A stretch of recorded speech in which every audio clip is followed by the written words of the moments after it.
together a conference where there are some academic papers, there are some industrial cases like Airbus or someone coming and talking from Siemens or whatever, or Scania. And then we have Derdax is there, who is sort of working in this space, but very practical, out with the consulting and stuff like that. And then RISE. So it's different types of players that you found, and those that became a very nice mix. Yeah, I have been following research that Olga is doing on predictive maintenance last couple of years, especially the way that she's combining machine learning technique or using them for solving the predictive maintenance tasks that are available. Pretty impressive, and we have been collaborating also on different occasions. Yeah, you said something. She has even helped you in some of your PhD. Yes, she was a grading committee of one of my PhD students. Yeah. And my PhD student graduated last year, so it's not long ago. And we have been working on transfer learning and federated learning for predictive maintenance, and it's very close to what she's doing as well. So we invited her to be a committee member and evaluate the PhD quality in that case. And you were saying it before, but let me go back to it. I mean, like, one of the things that I think is quite nice with this conference, and this was the second this year that was sort of trying to mix up, trying to find a space between academic conference and more only industrials or industry. How would you? What's the benefit of that, or how are you thinking about that? I'm working closely with industry generally last couple of years, and let's say last decades I have been working with industry, and what is fascinating is there are lots of interesting challenges or research questions that come from the practical questions, and then it will be very challenging to solve them in a very nice way using AI or machine learning. So for me, this bridging this gap is super interesting, and often you have an idea of developing something new just because you are aware of a certain challenges. If you would have worked theoretically, you wouldn't know about that challenge. So you have a wide field of experience that you can borrow from in the new challenges that you see. Exactly. So it's like one of my colleagues says, we have a toolbox of methods and so on. And then you try to see which one will fit here. And then how should I approach this problem? Gotcha. But then if I approach it this way, then how can I handle, I don't know, that speed of that they need, or like that quality or of the result they need, and so on. So it's like you try to shape it. But is this a common profile in terms of meetups and conferences which is mixed like this? Because I don't think it's, I've been to one more, John Bosch at Software Center in Chalmers. They've had around software product management and digital product week. They've been doing something together with Malmö University. So that was in Gothenburg in May this year. But then I haven't seen so many that is sort of right in the middle like this, or where the academic seat is trying to. Yes. Yeah, it's like it's one or the other. Either you're very deep into the research, the base research, or you're just doing engineering. Yeah, exactly. And this is some kind of middle ground. And this is the middle ground. Yeah. And usually if you go to one of the two ends and you're not for the same population, you get bored of that or kind of. So it's good to have something in middle every now and then. I would say it needs to be topic based. Otherwise, again, it loses its focus. I think what was good about this conference was about one specific topic called predictive maintenance, and that's kind of and I guess that's the logic also what John Bosch did, because they talk about digital product management, so the topic base is really around software center. So it's also topic based from another angle. Yes, because this bigger conferences like NIPS, ICML, ECML, and so on, you see also like people from industry come there, but often just from the research body of the bigger companies they are present. Of so course, it's like that's a different population that right now we are talking about, I suppose. Yeah, and we of course are used to sort of the industry conferences with the Data Innovation Summit, the NDSML. Yeah. And I mean, like, so there's a distinction here between data innovation is more broad, and if you go to NDSML, it is becoming a little bit closer, more hardcore technical in terms of machine learning and stuff like that. Yeah. So it's sort of, so it's like a spectrum here, I guess. But I think this applied AI research topic and finding a conference setting around that is quite interesting. Yeah. Should we go back to who are you? Yeah, I think with that was the segue, wasn't it? Yeah. Okay. Yeah, as you know, I'm Sepideh. I'm Sepideh Pashami. I'm a senior researcher at the RISE Research Institute of Sweden. I'm also associate professor at Halmstad University. I started my research life when I joined Örebro University for my PhD. At that time, I was a roboticist. Oh, nice. So I was not AI Coming person. back into fashion now. Yeah. Yes. But then toward end of my PhD, I felt more and more that I enjoy this data analysis part of the things. So I enjoy more and more machine learning part. So then I decided for my postdoc to go to a machine learning group. And then I had the possibility of doing this applied research together with Volvo. That was the initial projects that I had, that I started working with there. I even went to the company like 1 day a week. And I learned a lot. Was this before RISE, or was that? This was before RISE. This is before RISE, yeah. Yeah, and then after a while, when I learned more and more, so my academic career kind of progressed quite a bit.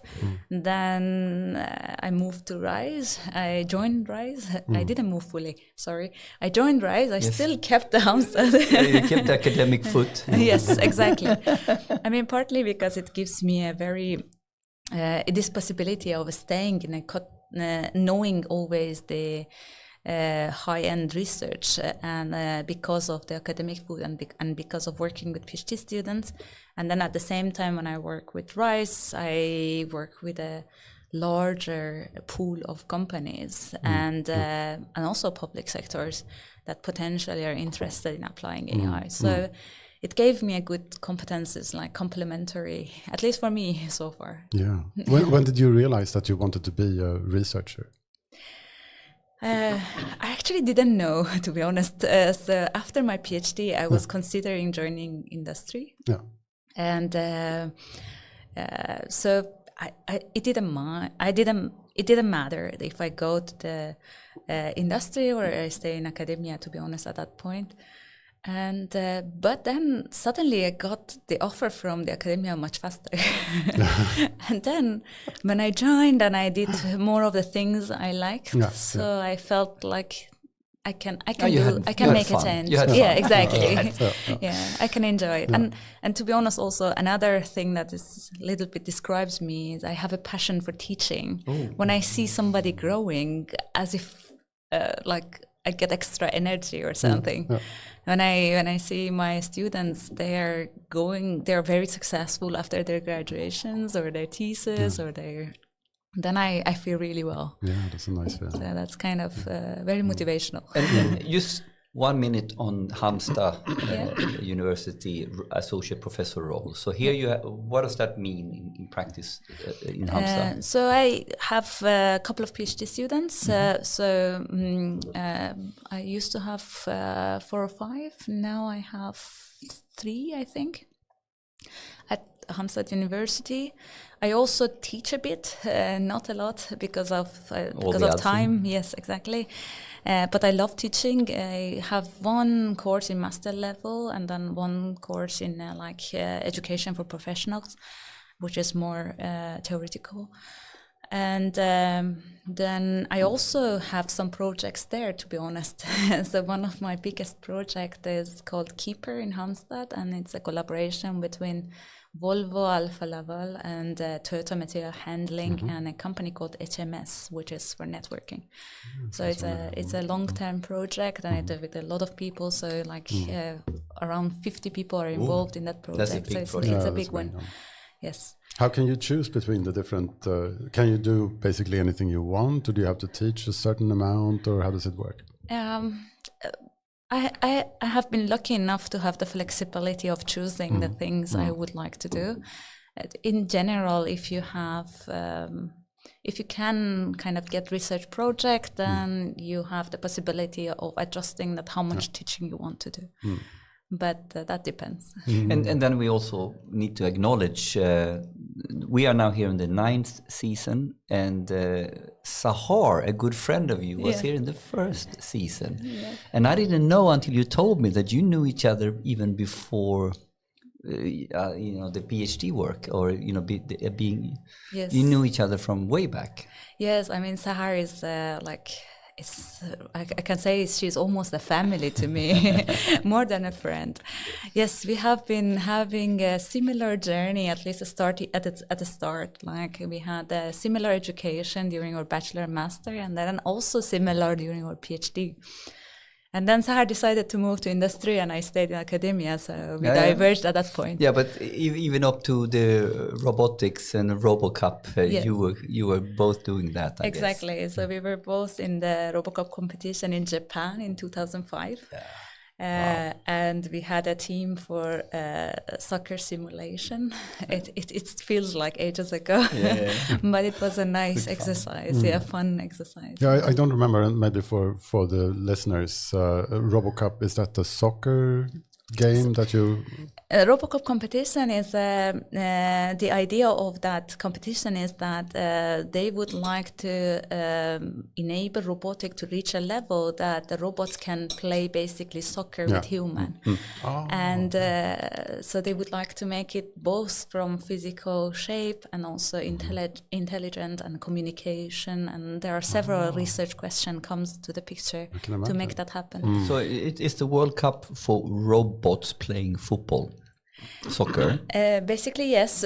Usually, there is also a competition between human and robots. Also, yes, just to show. But someone said the goal is to beat the humans before 2050 or something like this. Yes, that's true. That was the goal. I don't know if they have changed it, but it was written like that by 2050 we would like to reach the level that robots can play in front of the human. And what do you think? Do you think we will reach it before now? It seems like there's so much progress also in robotics. Yes, I think I don't know if we will be reaching 2050, it's too close, but we have progressed quite a bit. Like if you look at the generation before, like 20 years ago, they barely could even shoot the ball.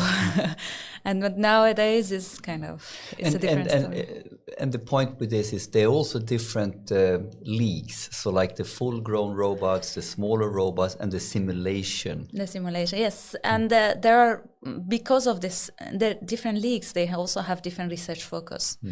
So, for example, a lot of questions like multi-agent simulation and so on comes to the picture when we talk about simulation. But then when it comes to the humanoid robots, then you have to work with kinematic and optimization quite a bit to optimize the movement, especially when they are trying to shoot, then they might lose the balance and so on. So it's like there are different research questions come to the picture when it in different levels. Or for example, the robots that are small size, the planning or how they play, the strategy of how to play the game becomes important. So it's like different problems. Yes. Well, with that introduction of you, Sepideh, let's move into the theme of this podcast today. And we casted it as applied AI research in practice. So it's an interesting, the starting point is we went to a conference on this topic, but it kind of brings us down to what we're going to talk a lot about today is applied AI research in topic. And I'm going to set up the scene, and then I'm going to start, unpacking it with you. But the reason we chose this is, first of all, you're working at RISE, and RISE is potentially an untapped resource for Swedish public sector and enterprise to do applied AI research in a very nice way. So we want to learn all about that.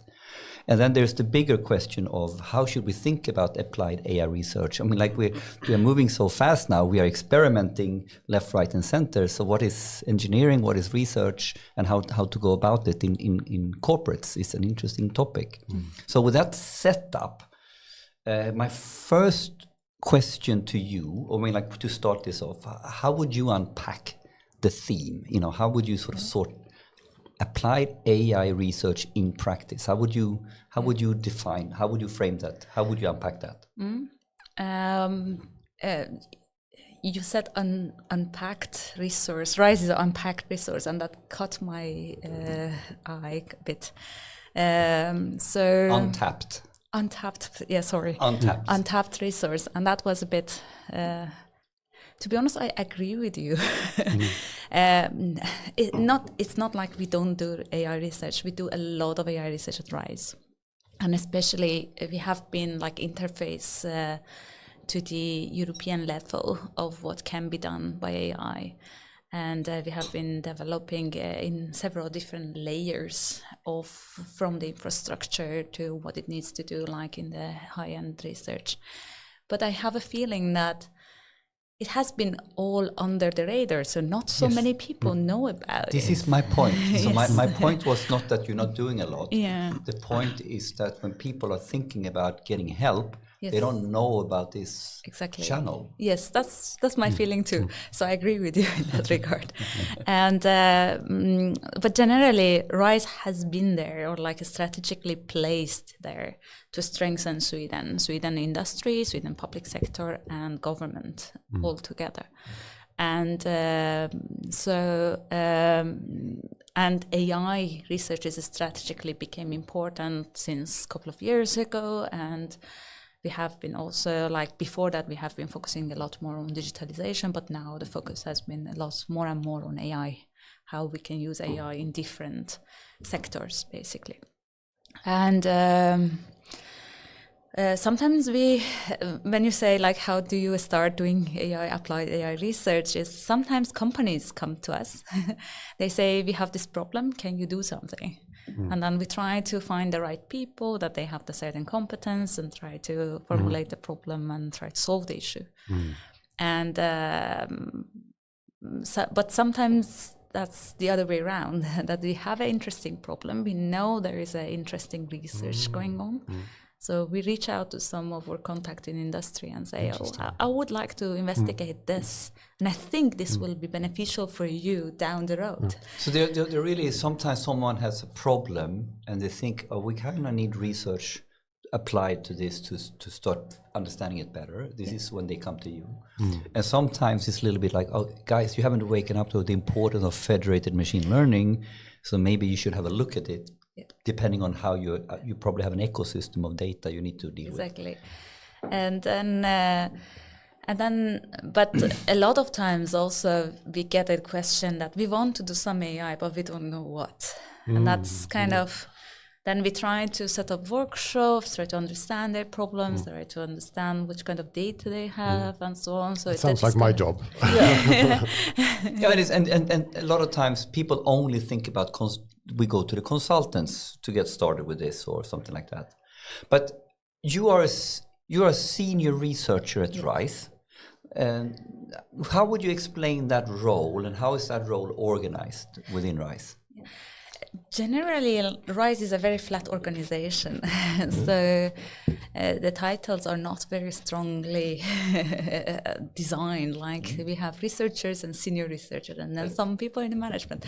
So it's you can change it. Some people have a slightly different, but it's very flexible. It's not like you have the possibility of deciding what you want to call yourself, even, I guess. But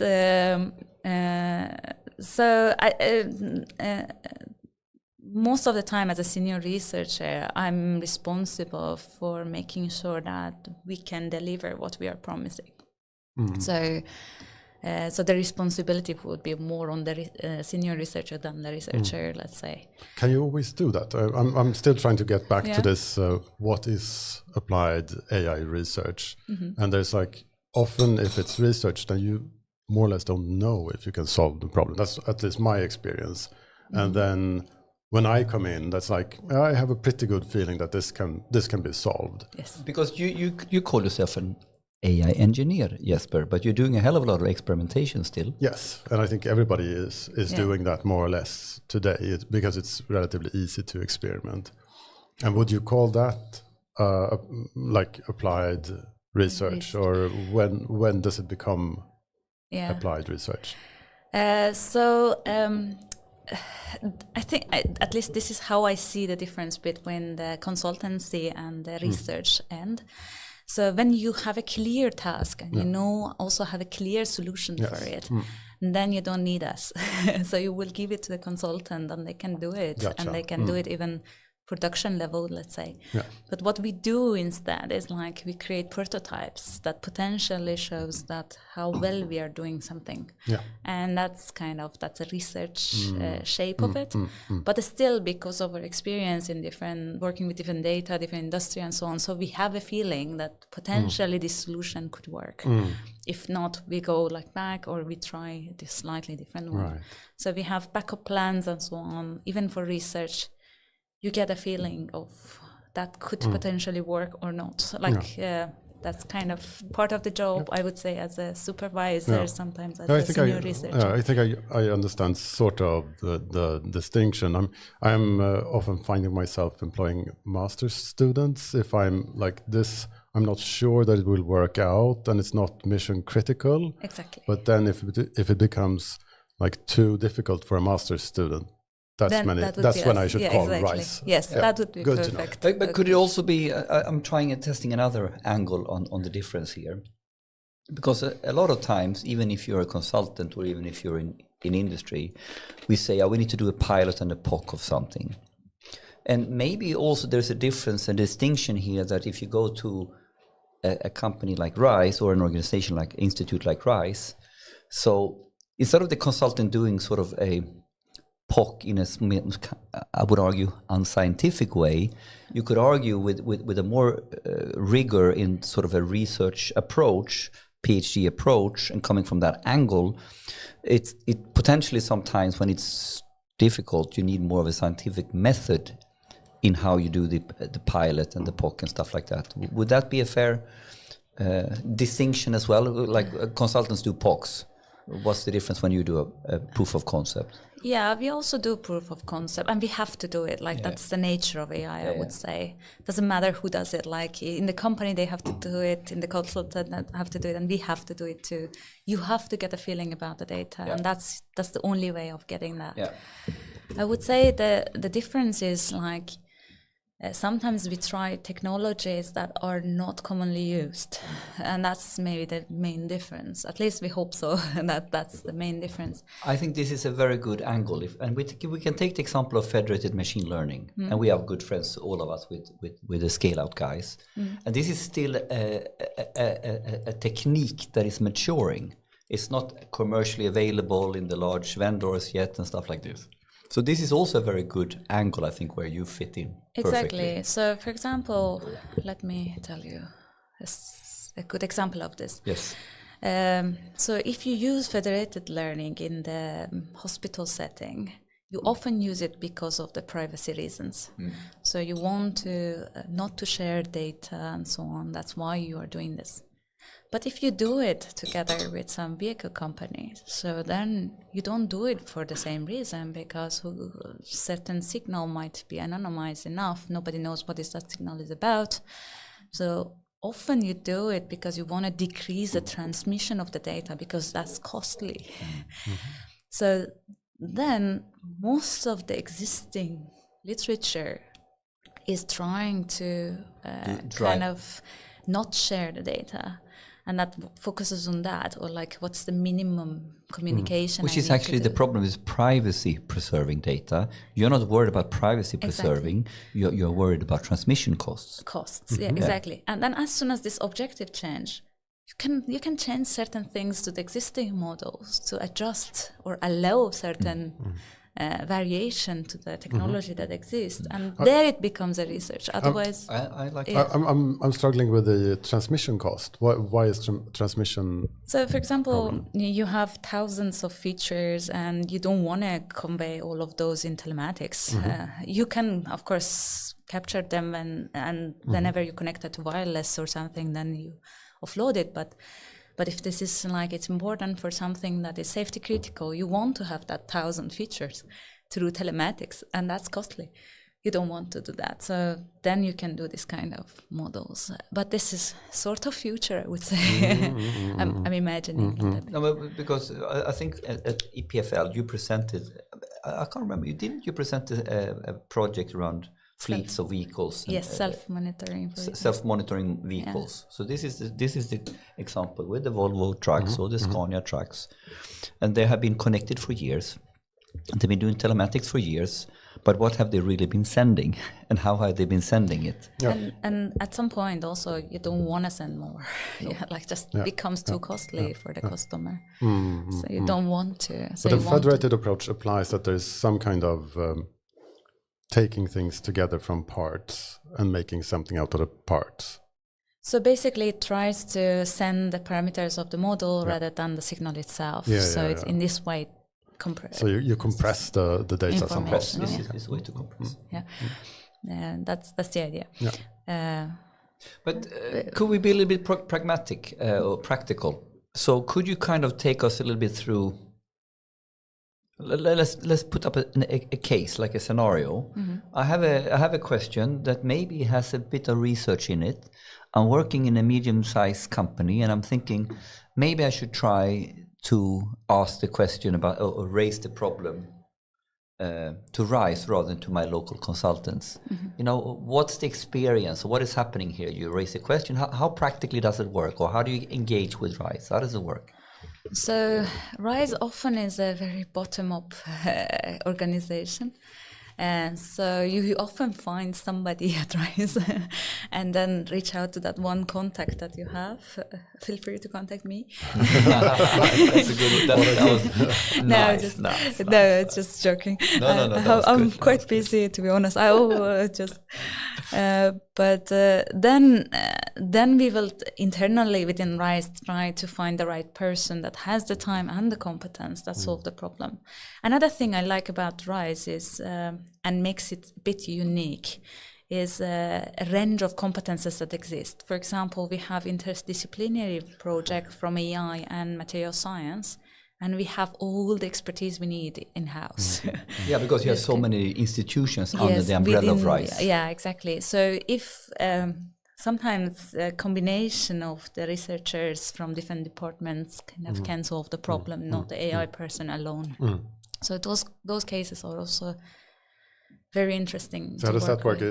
Is everybody sort of within the same roof, or is it more like you have some way of communication that you employ? It's often online communication. There's 30 different locations, 3,000 different people.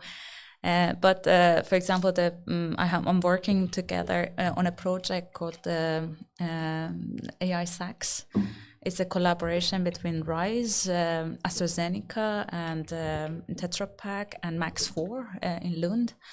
And that project was very far from my expertise, so it needed a lot of background knowledge about this SACS curves and imaging of the certain material.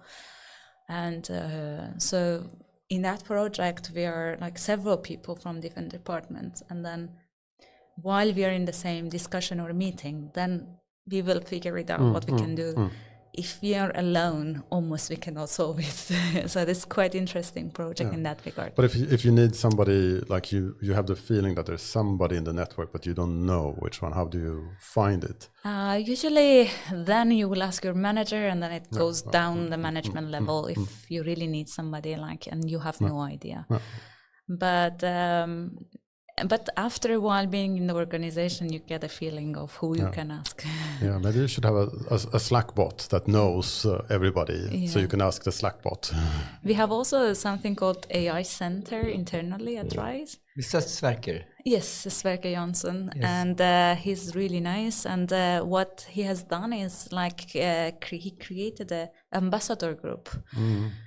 70 different ambassador group that they are in contact with other parts, and then they will be in contact with us, that is like a core AI researchers in the AI Center. But so that's another way of communicating. But it was actually one of my private curiosities or questions, because we had Sverker Jansson here on the pod, and we understood about the AI Center. Yes. And how are you now? You're sitting in one of the legs or one of the hubs, so I don't know how you call it. Yeah. And you are AI researcher, so you have like a line manager or like this, and then Sverker's center is going more across. Could you elaborate? How does it work? So, I have a line manager that I kind of responsible for what are the projects I'm working on, and then who I'm working with or which resources I need. That she helps me to kind of work find the right resource and so on, that I can, because many of the projects that I'm working on, I'm not doing them alone. Almost.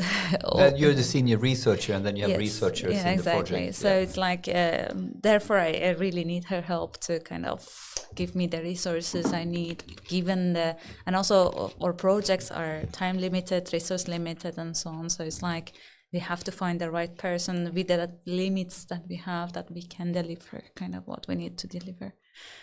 And then that's kind of responsibility of her. But then, because a lot of our projects are research-based, research-heavy-based, then we have sometimes little time to do theoretical research or learn from each other or talk to other senior researchers at RISE. There, that would be the role of the AI Center, that we are kind of like in the... we are kind of AI core team. We have AI core team that we discuss in a certain strategical point that this is what we would like to do during this year. This would be like a new topic that we want to learn. This would be like and often it's not just we want to learn, we also want to teach to the organization or use in different projects. So then those comes from the AI Center group. They are not necessarily bonded to a project. And when we talked, it's quite obvious that I'm not sure. I need to ask you if this is normal, if it's you, because sometimes we do projects, and you do one project and then it ends. But when we look at your profile, your projects never end. So they end, but they iterate. So we were joking about this, that you have an exponential growth in work, because you have one project and then that continues, and then you have another project and that starts. And is that how it works? That like you start, or is it? Or are you out of the norm here? I guess I'm out of the norm a bit here. Yes, I'm a very curious person, so I would like to explore, and I'm not afraid of learning new things and doing things slightly differently. So you see problems, and then when you solve that problem, you see the next problem, and then you tell them about that. Exactly. So that's how it works. Yes, so I would say that shows actually that they were happy with the collaboration. Yeah. And in this regard also, I think the collaboration is a complex setting. It's not only about like doing the job. I think like in the initial collaboration I had, sometimes I would even hold the lecture for the team that I was working, just to have the same language. Yeah, exactly. So it's just kind of this is super interesting how you start when you don't have the same language. No. Exactly. Such a hard thing. I volunteer, like, I'm going to give you a lecture on this. And they eat it up, they eat it. Then after that we will be able to talk, they will understand why I'm saying that I need X data, or that's not enough, or I need more data. Then they will understand what it goes in that's kind of missing. Yeah. But this about collaboration is such an interesting topic. But let's be really concrete. So let's be a little bit like we are a fly on the wall, yes. And we want to understand how does the collaboration with the Olympic Committee work compared to how does the collaboration with Volvo work, and how does the collaboration with the AstraZeneca Tetra Pak? If you contrast, are they working the same or very differently? They are slightly different from each other.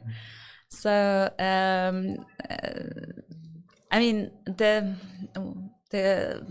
I have been working with Volvo Group the longest. So continuously last 9 years, I have been working with them with different parts of Volvo Group. And what I love there in that collaboration is now there is some sort of a mutual trust between us. You work so long, so you know what you have each other. Exactly. So it's kind of, you feel like I can count on this. Like it's a different level that I don't need to prove myself every time that I meet them again. But, and has been also reaching let's say, closer to production level of research, just because it has been long, and that's kind of to see the results more than just experimentation. And it's like now we are working on proof of concept on vehicles. So it's kind of finally it reached a point that we can be proud that what we are doing exactly, or research will be implemented. So that's kind of hopefully. So at least we are showing the proof of concepts, and then it will be on the company to decide if they want to use it or not. That's not on us, but still it's kind of exciting to see the impact of your work. But then what I liked about collaboration with Swedish Sailing Olympic Committee was it was a very concrete task, but then with high impact. Gold medals. Yes, exactly. With like, I had a feeling that the impact is so close to. If I do a good job, then I can see the impact. I can get a medal next year. Like kind of. Tell the story about the story. Yeah. So we started a project with a colleague of mine. Her name is Laura, and she's in maritime department of RISE. She actually reached out, and she's herself used to be a sailor. And she has been collaborating with the Olympic Committee, and she came to us and said that, okay, I need some AI people to help us because every small improvement matters in this competition. And we were like, okay, we think we can do this, we can do that. We tested here and there different things. And at the end, we decided that, okay, something that seems beneficial for them at the same time easy to do with a short amount of time we had was looking into the strategy of movement of the sailors during the competition, given the wind information. So with the wind information, optimizing strategies for sailing. So we wanted to optimize the strategy, and we knew that the wind pattern might change, so we had several wind patterns, and then we would try to predict the wind pattern, and on top of that, kind of estimate the strategy. And how did you know that was a good angle? I mean, it was important for them. That was one thing. And then I also had an idea that how can I solve this in a short time? So I thought that could be something. But to be honest, you're never sure. So on the side, I was doing also small other things that to see. So you had alternative ideas of strategies for how we could use AI, but here you had a fit what a problem that they needed to solve, and actually a pragmatic solution. Exactly. That you could. Yeah, sorry. I was just thinking about the process. It's fascinating because I see this all the time. Like you see a problem that you need to solve, and then you need to talk to people and find out, because you're not an expert, to find the data, I guess. Actually, we went back. So Laura went back and talked to them and said, like, which kind of data you can give us? And then they talked to some coaches, and then they said, okay, we can get some data from some of our training sessions. We got those, and then we felt like, no, that's not what we need. And then we looked into the previous competitions and so on, and then we tried to grab those ones, and then we felt like these are better. Then we were not sure. You see why we were not sure? Because we didn't have all the information. And after that, we kind of knew that, okay, most probably we can be able to solve it. But I love your question, because this is such a applied AI research to me. Is like you're trying to get your hands on materia where you have unknowns, and you need to start structure somewhere. Yes. Yeah. How do you do that process? You think? I mean, because this is one of your, I think, golden skills. Yeah, or we have to, superpowers. Yeah, we have to learn a little bit about the problem, and so sometimes I visit the company, I go in person and talk to experts, and that helps a lot. And then what's possible to collect and not, and so on. So it two major pieces: collect the problem and collect the possible data you could think about. Those are two major strategies. Yes. Yeah, exactly. So that's kind of sometimes also there is lots of data, but not what you need, kind of. So it's not always having a lot of data will definitely solve the issue. Sometimes at the end you need to talk to experts and find patterns or incorporate some of their knowledge into the models that you'll be able to solve it with a lot less data and so on. So it's not one solution fit all at all. Is this a common theme in all projects, that this is how it works? I mean, we have all kind of projects. So some that they come to us and they don't know what to do. Then we often, with those, like we say, okay, these are the possibilities based on what has been happened in the literature and what we have heard of and what we think it's possible to do as well. And then the next question always is data. Like, do we have data? Do we have ethical permissions, considerations that we can use that data and so on. So, for example, that comes to the picture when working in the healthcare domain. Yeah, exactly. A lot more than the others. And then we start to formulate a problem. We often try to choose one low-hanging fruit first, just to get to the data and then deliver something that's kind of, we know it's kind of doable. And then from there, we also define that, okay, now we want to explore these things that they sound crazy, but if they pay off, they pay off really good. So it's kind of, you always try to balance that. At least this is how I'm doing it. I guess not everybody do it the same. But when you're working with the Olympic Committee, with the sailing, when was this and what was the result? We need to take the whole story home here because it's a beautiful story. Yes, so we started by looking at the data. It was me and another colleague, Bjorn. And then we hired a bachelor student that kind of helped us to do this. And his name is Federico. And then Federico was asking me, he was looking into data, telling me what's possible, how to clean it, what are the features we have, and so on and so forth. And then at the same time, also Bjorn was looking at the data, and I remember for a month or two, I had no idea what we want to do. I was not telling them, obviously, so they were looking up to me, but I had no idea. You played it cool for 2 months. Yes. Yeah. But because there were a lot of challenges with data, so we had to deal with those first anyway. So I had time to think. Yeah.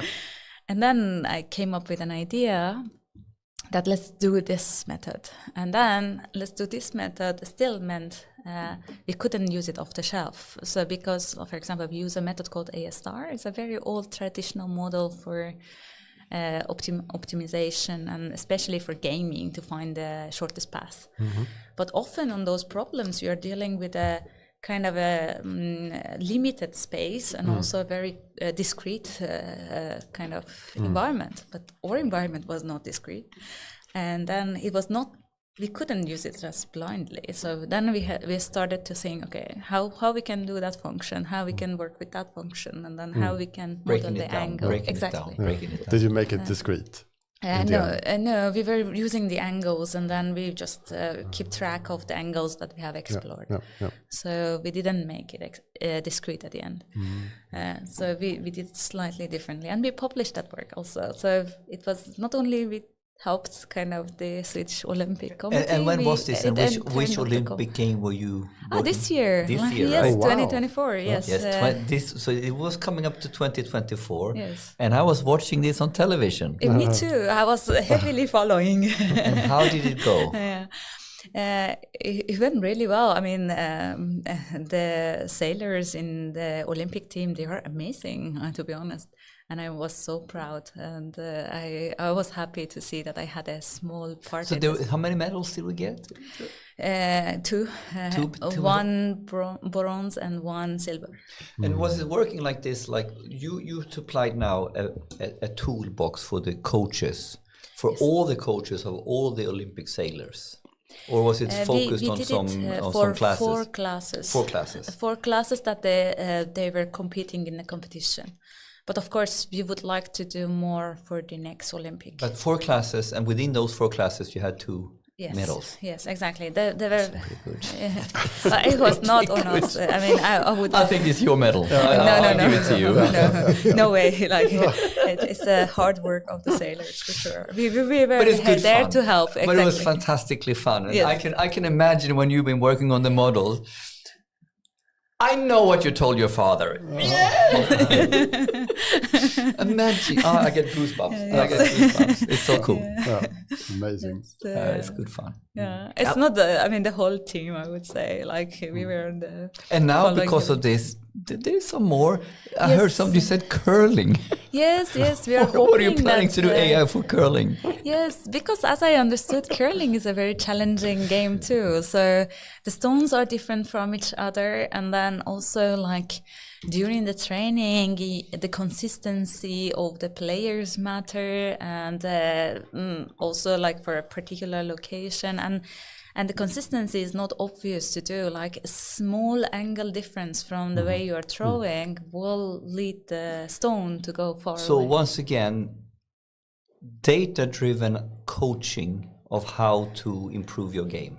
So we talked actually with the coach of the women team of curling Olympic, and he suggested that what he would like to see is if we can suggest if there is a slight difference in angle when throwing the stone during the training sessions. And another thing that they were interested in was like looking into the differences with, can we highlight the differences between different stones in the competition? Because before the competition starts, they have a little bit of time that they can test the stones. Test stone and select stone for the ice. Yes, the select the stone that which stone is good for which kind of shots. That's kind of what they are interested in. But we are just starting this project. So let's solve the problem here now. You know is this? Will you need to have video imaging, or what different parts to figure this out? Have you thought about? So right now we are talking with people from sensor department at Rice. So we are testing the cameras to kind of look into the posture of the people at the time of throw. We are looking at the IMU sensors, obviously, and then also we have been thinking of some other new sensors like audio sensors and so on. And then we are going to have a data collection session in January. So then we will. Then we get started. So I was going to ask this question before you asked it, but it's beautiful. So you don't even have the data yet, but you have to devise a data collection scheme first. Yes. Wow. In this case, so that's what I was saying. Like that's the difference maybe between the applications. Research, yes. But for example, when I work with a Volvo group, then we have the data. So it's like we have to work with the data that's already collected. But this is another interesting thing when you have an institute like Rice to piggyback on, because when you start breaking down the problem, it moves very quickly out of the algorithm model problem into hardware, sensor problem, imaging problem, all this, right? So all of a sudden, like when you're going into the real applied research and you're doing things that are sort of physical, it is quite hard for any consultancy to master all that. Yes, exactly. That's why that's kind of, especially interdisciplinary works that needs different competences. That's kind of so if we were sort of kind of find a sweet spot for when Rice is really fantastic partner. I think it's one when it's like these multidisciplinary problems like material, AI, that seems like who can do that? It's not easy. Not even easy. in sailing project, it was not just that we look at it was not only our AI department that was involved. There were like maritime department that they were leading the project, and also there were another department called additive manufacturing. Additive manufacturing, even to the materials. They were looking at the foilings for the boats. And, so much math here. It's like we were doing different pieces of the puzzle. So RISE was supporting not only from the AI perspective. So RISE was supporting the Olympic Committee, and from the AI department, from the materials department, and from the maritime department. So it was like that. I think that was a very successful project. But it's a showcase of what is, when should you think about RISE ultimately. And I think that goes a little bit like how we do now, Scania and Volvo and all them. It's like very applied in the terms of it's AI, but it's in predictive maintenance, or it's in a very physical environment where you might need different competences. For example, one of the area that I'm interested to look into, because of my collaboration with vehicle companies, is looking to the state of the health of the batteries on board of the vehicles. And so I'm looking at it from data perspective, of course. But then we have experts that they are familiar with how the battery actually works. So we have the test equipment that they can look into the batteries. And I need to connect you with my old colleague Georg, who worked in my team in Scania. He's now running the analytics department for batteries. So we should talk about that. That's another scenario that again goes cross. Yeah, exactly. Because super interesting. Maybe you can teach me something about batteries. I mean, I'm from Volvo Cars, but I don't know anything about batteries. I'm not part of the manufacturing of the car. Yeah. But in my impression, it's like if I talk to somebody in Gothenburg, they will know everything there is to know. But you're saying that it's still unsolved research questions around it. Yes, especially for batteries. It's like a new field, and it's like vehicle companies have been very much familiar with the mechanical components, and this is slightly different. And we are seeing also a difference in behavior in different conditions. Definitely in winter time, it's totally different, of course. Yeah, and that's expected. That's expected. But I was under the impression that this is hard, but it's probably like almost solved. That was my thinking. But I've been nerding down into Tesla and all them, and it is all these different competing techniques on batteries as well, right? The next first, second, third generation, where they're fundamentally, we are replacing some of the raw materials for new raw materials, and then when you do that, you get other characteristics of this battery. So this is a never-ending story. And also, like, the question can go beyond the vehicle industry. So questions like second life of the battery for sustainability. I have one of my friends in Scania who's sort of moving into sort of ventures.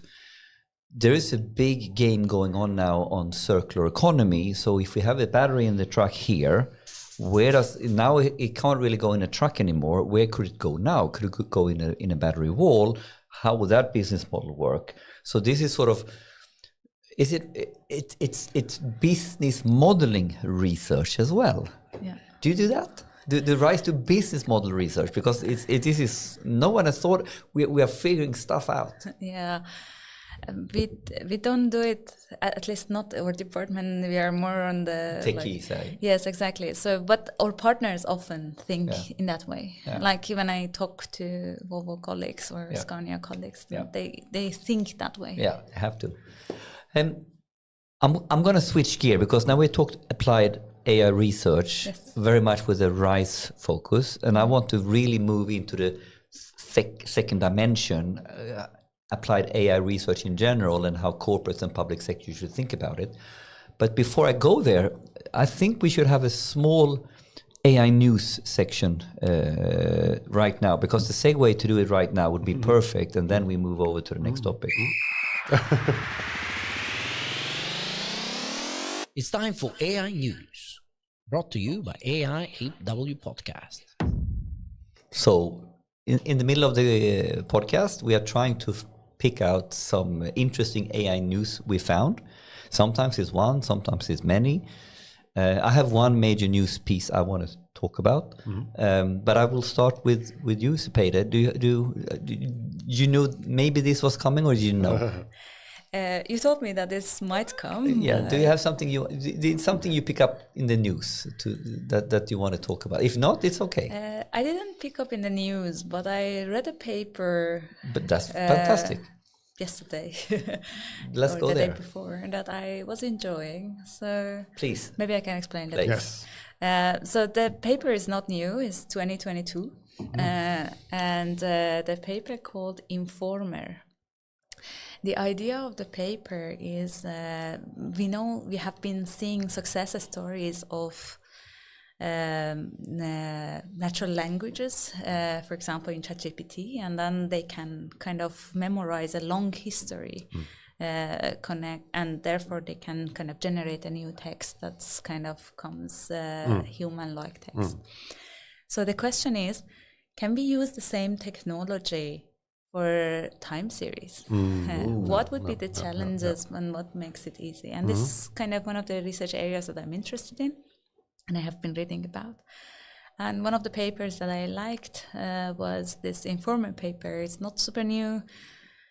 There are much more newer work on this, but it's kind of have a good idea, let's say, on the way. And the idea is that when it comes to time series, you often you are interested in looking at the longer history, not just the few hours before. Yeah. So how to encode that, and then and if they use the vanilla kind of canonical transformer come from the languages, then this become computationally very expensive. It's not become doable. So their idea is that how can we enforce sparsity during this attention mechanism, that we only keep the important information during this encoding and decoding structure, that we be able to still capture the long-term patterns that we are interested in. So and how's the sparsity enforced? So it was some sort of approximation plus some sort of looking into importance in attention mechanism. So in attention mechanism, often you create a code per word that is kind of embedding per word that is like, for some of the words it's very important and some it's very unimportant. So you try to only keep the part of these embeddings that are having larger distribution and they are not very uniform and flat. So the ones that are kind of interesting, you only keep those. So in this way, they are enforcing the sparsity. So, and how is it trained? And does it work on any time series? In this particular paper, it was working for the time series that they also have a sense of a time or like an order of things. It was not like a foundational model for all type. So the result also they showed that it was for prediction of, for example, temperature. But then they showed that they could predict like 720 days instances. I don't remember if it was minute or hour and so on. 720 instances. So ahead. it can work with seasonality and those kind of effects. So would it work on the stock market? That's my first question. I was waiting for the applicability. Yes. I have to test. Then I will tell you. But why were you interested? What is the applicability? Why are you looking into these particular questions? Why did it caught your attention? Yes, I have been. For example, I have a project. Last year, I had a project with Svensk Kraftnät. Yeah. It was we wanted to predict the temperature of the high voltage cables across Sweden through the year. And we managed to suggest the solution using a convolutional neural network and then predict.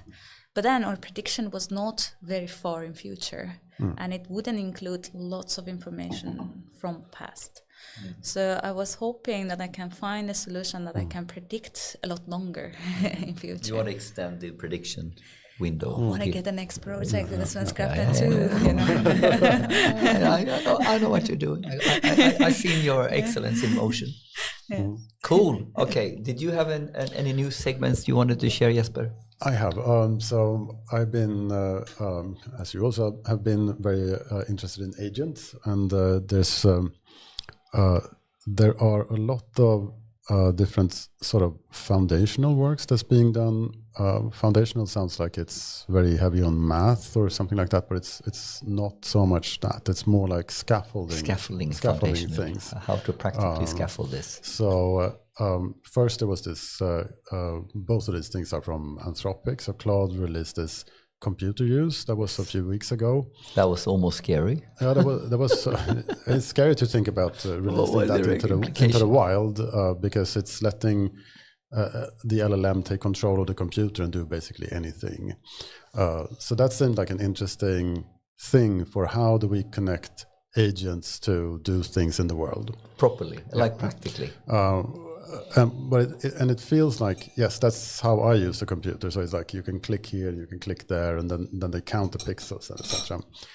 So that was interesting. But I think it was last week or a couple of days ago, the Model Context Protocol was released also from Anthropic, which is a protocol for how to do tool use in LLMs. So tool use is one of the foundations of agents. You're supposed to be able to do things in the world. So that we have been able to do for a long time. But this is an open protocol that they have released. And it will be interesting to see, for example, if OpenAI will pick it up or if they will develop their own.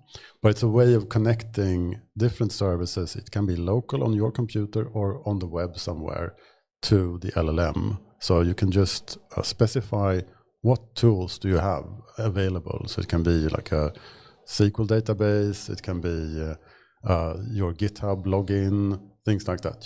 So the LLM will always have a way to connect to all these resources. So I've been always thinking about like, how can I get my AI agent to do my job when I sleep?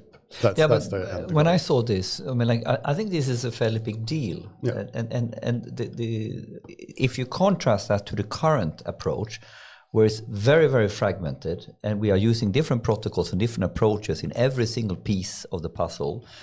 And it was interesting when I heard your presentation as NDSML. Okay, it's one thing to do a simple scaffolding, but if you have an agentic workflow objective like you to do a product manager, data analyst agent. So you have a product manager in Volvo, and he basically don't want to hire a business BI guy. He wants to have an agent to do the data prep, the structuring, and then ultimately the presentation.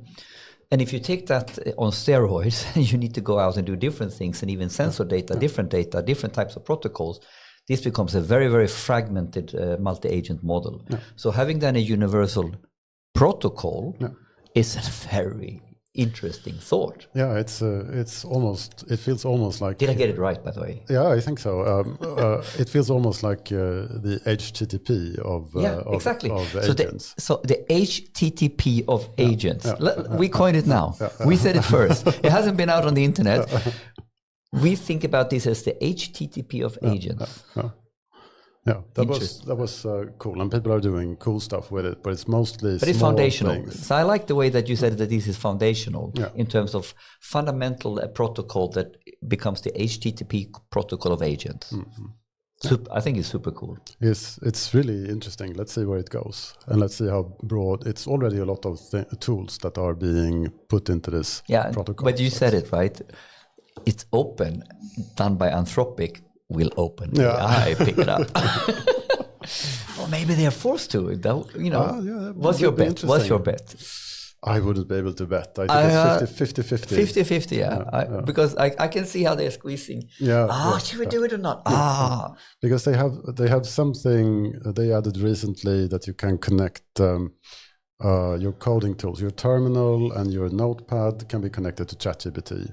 So they must have their own way of doing this. But if I love how you put the HTTP of agents, because if you think about this, like some of these protocols that allowed us to do internet we kind of need that in order to really scale up agents. Otherwise, this is one of the problems if you compare telco to energy, right? So telco, they got their 3G, their 4G, and they got their, the consortium, and they got the standardizations right.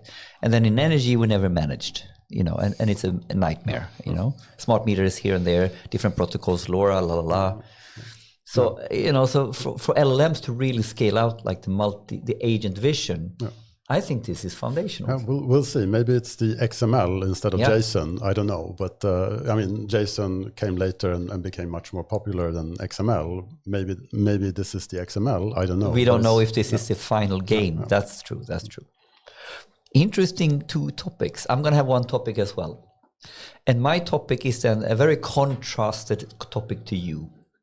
So this week, or yesterday, I guess, the AI Commission handed in their report.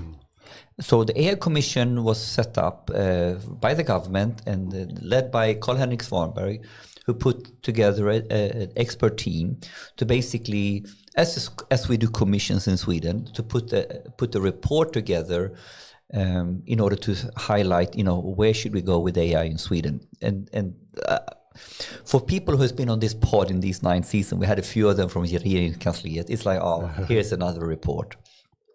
But the interesting thing now is that it came out, and the first thing that was super cool, this is cool, they got until June 2025 to release the report. And when I heard, oh my God, you're not figuring this out. This needs to go way faster. And this is the backstory anecdote. We had Karl-Henrik Svanberg on Data Innovation Summit. So I'm the chairman. So I was sort of, I was shepherding him up on stage and down stage. I had a chance to you chat a little bit, and I was like, this commission stuff is great, but this is way too slow. Or I can't remember if I said it, he said it even, like, no, we will not use that time. We will. And I think it's one of the first times ever I've heard about a commission coming in 1 year earlier or like 6 months earlier. But he said it. He said it, and he said it like, Henrik, call me. I will be on the podcast when we release the commission. So now I'm gonna chase him down for that. But so that's the backstory. And the first tick in the box that I think is fantastic, they sensed the urgency, they did the report, and they released it. Kudos for that. Kudos for that attitude. And has anyone read it? Or there was partially. I'm reading it, but it's like 136 pages. I'm to page 20, 50. I'm sorry, I haven't finished it. And there was an article in Dagens Nyheter, like a debattartikel. But overall, my sense is that it's fairly positive in the way people have looked at how the report has been shaped. So they have the sections of like a background, and they have a lot of different stuff what we need to work on. They have some concrete recommendations, like 70 of them. They have concrete metrics that we should follow up on. But the most interesting recommendation they have of all of them, which I found really cool to put in the report, they are recommending the government to go into what is called in Swedish stabsläge for a certain topic. So it means when something is really urgent, like if you have a COVID, how you manage and organize, and everything should go through all the motions, and it should take 5 years. But when something is really urgent, or when you're in a catastrophe, you go to stabsläge. I don't know what it's called in English. Can you help me? Emergency mode. Emergency mode, right? So they are literally highlighting that for the first couple of years, we should put the AI strategy in stabsläge, which kind of means that you're putting a project together or a program together that reports directly to regeringen, and that has like a very clear direct agenda to get things done. And then when the urgency goes down, it can sort of sort itself out. And I found that extremely refreshing to put this in the report as a recommendation. I thought that was very cool. Yeah, that's pretty strong. That's a strong statement. Did you pick up on that? Yeah, you saw that. I didn't see that actually. But I started picked up on reading that it from scratch, and I didn't see that. But I also read Anders Arpteg's, the main host. The main host, on my seat. I read his comment on LinkedIn. Yeah, and what was Anders' comment? I missed that. Was he happy or was he disillusioned? I think he was both. It was a mixture. And I can subscribe to what he said was the negative part. And let's see if you think the same way. Because there was a lot of talk about research, and Anders was basically saying that engineering is more important, which is, I mean, that's who I am, so I have to say that. But there is something around like realizing where we are on the map. We cannot do a ChatGPT. So what should we do? Should we really be doing that kind of research? Or should we use the tools that are out there already? That seems like, in my world, it's a no-brainer. It's like a gold. It's like a field of gold out now, and there's gold everywhere. You just have to find out which is not true gold. When you pick it up, you see that it doesn't work here. But instead of building the mine to get to the gold nuggets, just pick them up and see if they work. That's what I'm thinking. There was something that I was also interested that there were emphasis on doing ethical AI. That's something that I have been thinking about, especially with regard to robustness of machine learning models and explainability of those. I know it's sounds futuristic, and especially to companies, it sounds like unnecessary step. But I think we will reach a point that we need to do this.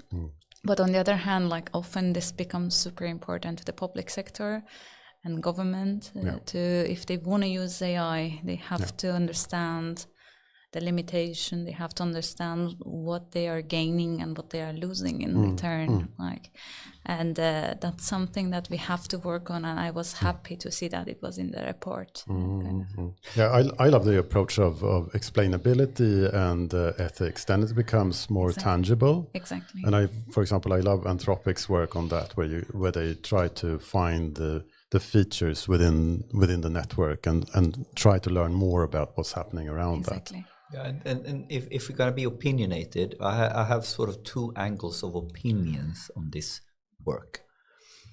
The first one is we always need to do a very detailed analysis. In the start of the report, it's very detailed out who has been working on the report. And this is the first level of interest that ties back to Anders' comment immediately. So you have basically professors in academia, like Per Heinz. You have economists of different kinds. You have politicians of different kinds. And you have CEOs of different kinds, like the CEO of Volvo or the CEO of Ericsson or the equivalents. But not one hardcore like CTO or engineer. And my take on it was a little bit like, to be a little bit like cheeky, if you really want to get good advice on how to talk about data from Scania, should you go to the CEO or should you go to the guy I know, Jan Gures, who is leading the AI initiatives in Traton, So it's a huge difference, right? And when I look at the profile of the people that has been advising on this, there's the blind spot. So what they have is tick in the box. It's fantastic, but there is a blind spot here, and it's the hardcore CTO role. And you could flip it into the chief data officer role, or you could flip it into. You could go from a CTO like in one of our hyperscalers at Klarna, someone who really represents the engineering perspective. This is the same angle. So this is first of all in the report. This when you look at who was in the commission, this is mistake one or blind spot one. If you look in the report and we look at all the different angles that has been highlighted, the other blind spot, actually the one person who explained this blind spot the best was Sverker Jansson when he was here at the pod. because he was contrasting around what it means in Silicon Valley when you have these big tech giants and they're spewing it out people who really have a fundamental engineering understanding of machine learning and data engineering at scale professionally. And if you look at that talent pool and how that just disseminates out into the next startup and the next startup and how that fosters an engineering culture, that is something that we simply don't have right now. There are too few Lars Albertssons. There are too few Sverker Janssons. There are too few Jesper Fredriksson. I do that all the time. You're not alone. Everybody says Fredrik. But actually, they mentioned that there was a plot toward the end of the report that they were highlighting that Sweden, compared to other countries, from talent point of view, they have a smaller pool. But the difference is, it's not from the research you get that blood on your shirt. It is from the projects, the startups, the hyperscalers. It's from those, working on applied AI research and then beyond, right? Applied AI research, and let's go now beyond that into engineering. So do we have a AI research problem, or do we have a senior AI engineering problem in Sweden? I think that's the core question. I think we have both. To be honest. So because you're not in the research end, you might not feel it, but we also need. But the logic, of course, is like from the research comes then the people that do the startups, and then they trickle out. And one of the key comments that they recommended is these combined types of positions, part research, part in industry. That is kind of going in the right direction, what we're talking about now. But I think there is a distinction here again between engineering and research problem. And going back to, are we going to do the mine, or are we going to do the maximum amount with the nuggets? I think I'm not saying this is bad. I'm just picking up two blind spots, and they're connected. Because if you had a CTO in there, he might have explained the story differently, and then the report would have had another section in it. So I'm not. I think what we have is fantastic. I'm talking about what do we not have that should have been there. Anyway, we're happy, right? That was good. Overall, I think it's very positive. Yeah, I like what you said, that stabsläge. That's a good state of mind. I think. Yeah, let's see if they get it. They were recommending that they would treat it like that. Well, let's see if that happens. I think but interestingly enough, I had the chance to talk to Carl as well and explaining the sailing project. He's a sailor or lover. Yes. When did you have that chance? Because when he visited RISE, I was part of the team that we talked to him. I bet you he was wanting to talk more sailing than anything else. That's true. Yeah. That's great. That's awesome. But what was but it's a good anecdote. So any core, are you trying, any core messages you were trying to convey, or what was it more nice, or was it something that was sort of discussed that was quite good? I mean, at RISE so we have different departments. So I'm from analytics department, so data analysis, and also we have intelligence system that is kind of sister unit to us. But we also have units connected to the kind of creating high performance computing, cloud, and so on and so forth. And they are working on the recent advanced development there. So it was many different of us, with different expertise in the room, that they are all connect to AI, because I mean, if we don't have the infrastructure for training our models, we will not be able to develop our models further than a certain amount, like a certain stage anyway. And then we also had in the room some of my colleagues that they are working in EU level, discussing the possibilities of what should be the next regulations for AI, what should be like the next level of the projects, like consulting on those in the EU level, or collaboration potentially between the countries. So that was our take in it. But I'm guessing they have to summarize everything that everybody suggests. So it's like... and several of those topics that you mentioned now, I think they are in the report quite well. Like the EU collaboration, how we need to be careful of how we do regulation. I think that is actually quite well... That is some of the stuff that is in the report, not in a bad way. I think it's quite good. Anyway. And cybersecurity as well. Yeah, cybersecurity is also a big topic. And they wanted to build we forgot that. One other key recommendation is to build some sort of cybersecurity center in Sweden. We have one at RISE. Yeah. But I guess they want to make it much bigger. Anyway, that was the AI news section. I want to now broaden the topic and start talking about applied AI research in enterprise and public sector. And I'm going to start like quite broadly. Is that relevant, and why is it relevant today?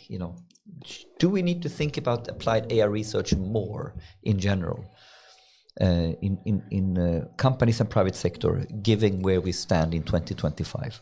Yeah, it's a good question. I mean, it's obvious that you have some very good use cases. We have also like some discussion with Skatteverket and other also like region Stockholm. How do you help them? That's super interesting. Yeah. The explainability idea that I expressed is pretty interesting to them, is because, for example, when they use any machine learning techniques, because they are very close to the end user, so they would like to have explainability.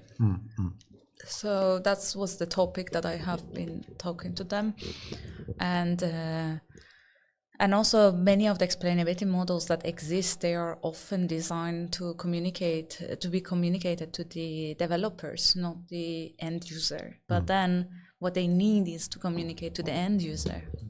So I think there is a place again for doing more research and how to translate what we are often showing to the developer to the end user. That kind of become interesting question. And this cost topic goes all the way back to the DIG report that Patrick Ekmo was working a lot about. So how we are able to build credibility and trust is going to be critical, especially in the public servant, public sector type contexts. Because we think we need AI, because we have not enough public servants, but in order to flip it that way, we need to trust it. We need to have a way to communicate with the normal person. And that's kind of where it stands, and also the type of the problem that comes to the picture are also often from a different nature. Often is like certain administrative work potentially can be replaced by some sort of assistant tool, or at least help them to facilitate the lengthy process of doing certain procedures. And if AI can do that in a good way, reliable way, why not? But then the question is, as you all know, hallucinations and so on, that kind of plays a role, and the question is, can we detect those? I mean, this opens up a lot of research question in this direction. That, for example, can we detect a hallucination? Can we create explanations that kind of provide extra value of why we are giving certain results and not the other ones, and so on and so forth? Would it be possible to do something like, I'm thinking about Skatteverket and all those government agencies, if they want to use LLMs, for example, it's today very difficult for them because they can't use any cloud resources for privacy reasons. And would it be possible to make, that's a big project, but like somehow that the government agencies can have some kind of shared repository, some way of I think, in the report. It's in the report. It's the AI Verkstad, and it's this common infrastructure. Yes. And this is a rabbit hole. I don't want to go into it because it's like how to build that, because central platform is great, but it can be misunderstood how to do it. But it's in there, but it's one of those topics, right? And it feels like the approach is maybe too large. No, but you can flip it. It will be virtually impossible to do anything substantial for a municipality in Sweden. There needs to be something that they can. You said impossible? I mean, like, if I don't like the word impossible. No. I said virtually. Okay. I used the word virtually in front. But it will be very tough for a municipality to do things. I see what's happening over there. She's already designing a solution. I like it. With very small money, I could help. But you know what I mean? Like, what I'm saying is to have a fundamentally fragmented approach to AI across each municipality in Sweden, and then you need to think about, you have Stockholm over here, but we need to have equal service with the smallest municipality in the smallest part and in the furthest way in Sweden. I mean, like, it's going to be a super. So to find something that everybody can share in some way, I think is. I'm thinking about something small scale to start with and see, like, is it possible? Exactly. How to do it in experiment. I'm all for it. Yeah, I'm teaching in a course called AI for Executives, and in that course, actually, in the latest sessions, more and more, like, I'm seeing the presence of the different municipalities, yes, in those sessions. So I think this is changing. I think it's changing. I think they're ready to get going, but we should help them. Yeah, but I think going back to my question about how can they use LLMs, for example, in a safe setting, I think there's a lot of simple things, simple building blocks that could be put in place. Like, for example, the Mac Mini is like a wonderful tool for running inference on LLMs. It has a lot of memory, and you can do them. You can run them locally, and you can stack a few of them on top of each other. And I'm with you here, because the tricky point is when someone's trying to build a monolithic central solution. I'm thinking more of a toolbox, a certified toolbox that you can use. So someone needs to put together a central toolbox. This is much more federated. This is much more data mesh thinking, yeah? Self-service infrastructure we're talking about. I'm thinking way more self-service infrastructure for the museum. I do not believe in a central monolithic platform. I'm going with you there. Yeah. And this is what scares me when we say we're going to have a central infrastructure. What do you really mean? I mean self-service infra. Yeah, I think we need a few hackers from Reddit who can just put these boxes in place on all the places. But back to the question of the fundamentals. You applied AI research in enterprise and public sector, and I think this is the good timing when we sort of start digging into this topic. How do we think in this table around the distinction between research, applied AI research, and AI engineering? So I think because now if I say we're going to do applied AI research in enterprise, now we're really starting to muddle the water potentially. So do you have a good definition of engineering versus research? I guess when I try to define a research project, I don't think about what are the needs today. I think about what will be the needs in 5 years. So I think that distinguishes between the two. AI engineering, they need to solve the problem of today. But what we do in AI research, try to solve kind of bit in future. Yeah. So that would be. So this is a good angle. So you're looking at a much longer angle, that you don't have the force that this needs to be in production. In a use case, in a business case next year? No, we do actually. We often, depend on where we apply for the funding, we sometimes have to define it in a term of a use case. And then we also have to get okay from a company that potentially this use case is interesting. And of course the companies are involved, because for them it's a small investment. If it's kind of, and then if it's successful, it's high pay. And then if it's not, then it's okay. But that's how we think about future. For example, I mentioned, like, I'm interested right now investigating a little bit, like, on the robustness of machine learning, robustness with respect to the changes, unexpected or expected, and also to the adversarial attack, and also on explainability. And I wrote a proposal for EU project that kind of, it's a very competitive goal, so probably I will not get it. But potentially, like, the idea is like we deploy something like it reached TRL6 as a prototype, with at least showcasing in 4 different industrial cases. But let's stop here a little bit, because you are using technical readiness level scale, TRL, yeah? And then could you explain that scale from 0 to 9? What is 0, what is 9, and what is 6? It's hard to say all the levels. No, say in general. But I can say give a range. spectrum. Yes, exactly. Give a range. Yeah. Yes. So often theoretical research goes from TRL 1 to 3. Theoretical research being what? Theoretical research is basically the research that's kind of does not necessarily have a use case. Mm-hmm. It's fully theoretical, so you want just to advance the technology and publish something. Grundforskning exactly. In Swedish. Yes. Base research. Basic research, yeah. Basic research. And then TRL 1 to 3. 1 to 3, yes. And then from 4 to 5 is basically prototype, but a prototype that is in experimental setting. Experimental setting prototype. Yes, exactly. Is this applied AI research? Yes, I think there applied AI starts. Starts, right? Yeah, exactly. And then TRL 6 and 7 is then you try to do a prototype, but in real world setting. So it's a still prototype, but not prototype, let's call it like tested in real world setting, what you have developed. But I think this is very... And then you go to production.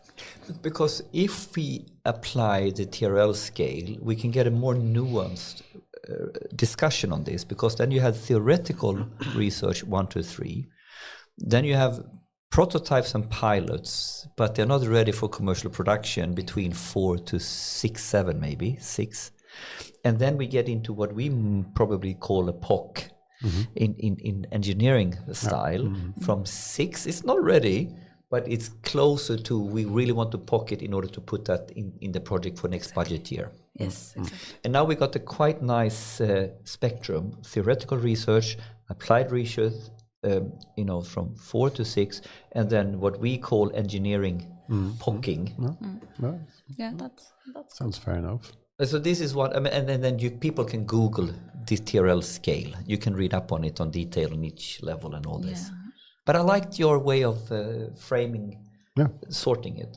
Anders has a favorite pet. Have you heard that one? Maybe. When we talk, what's the definition of research, and what's the definition of engineering? And I'm gonna humor Anders, to try to say it like he does it.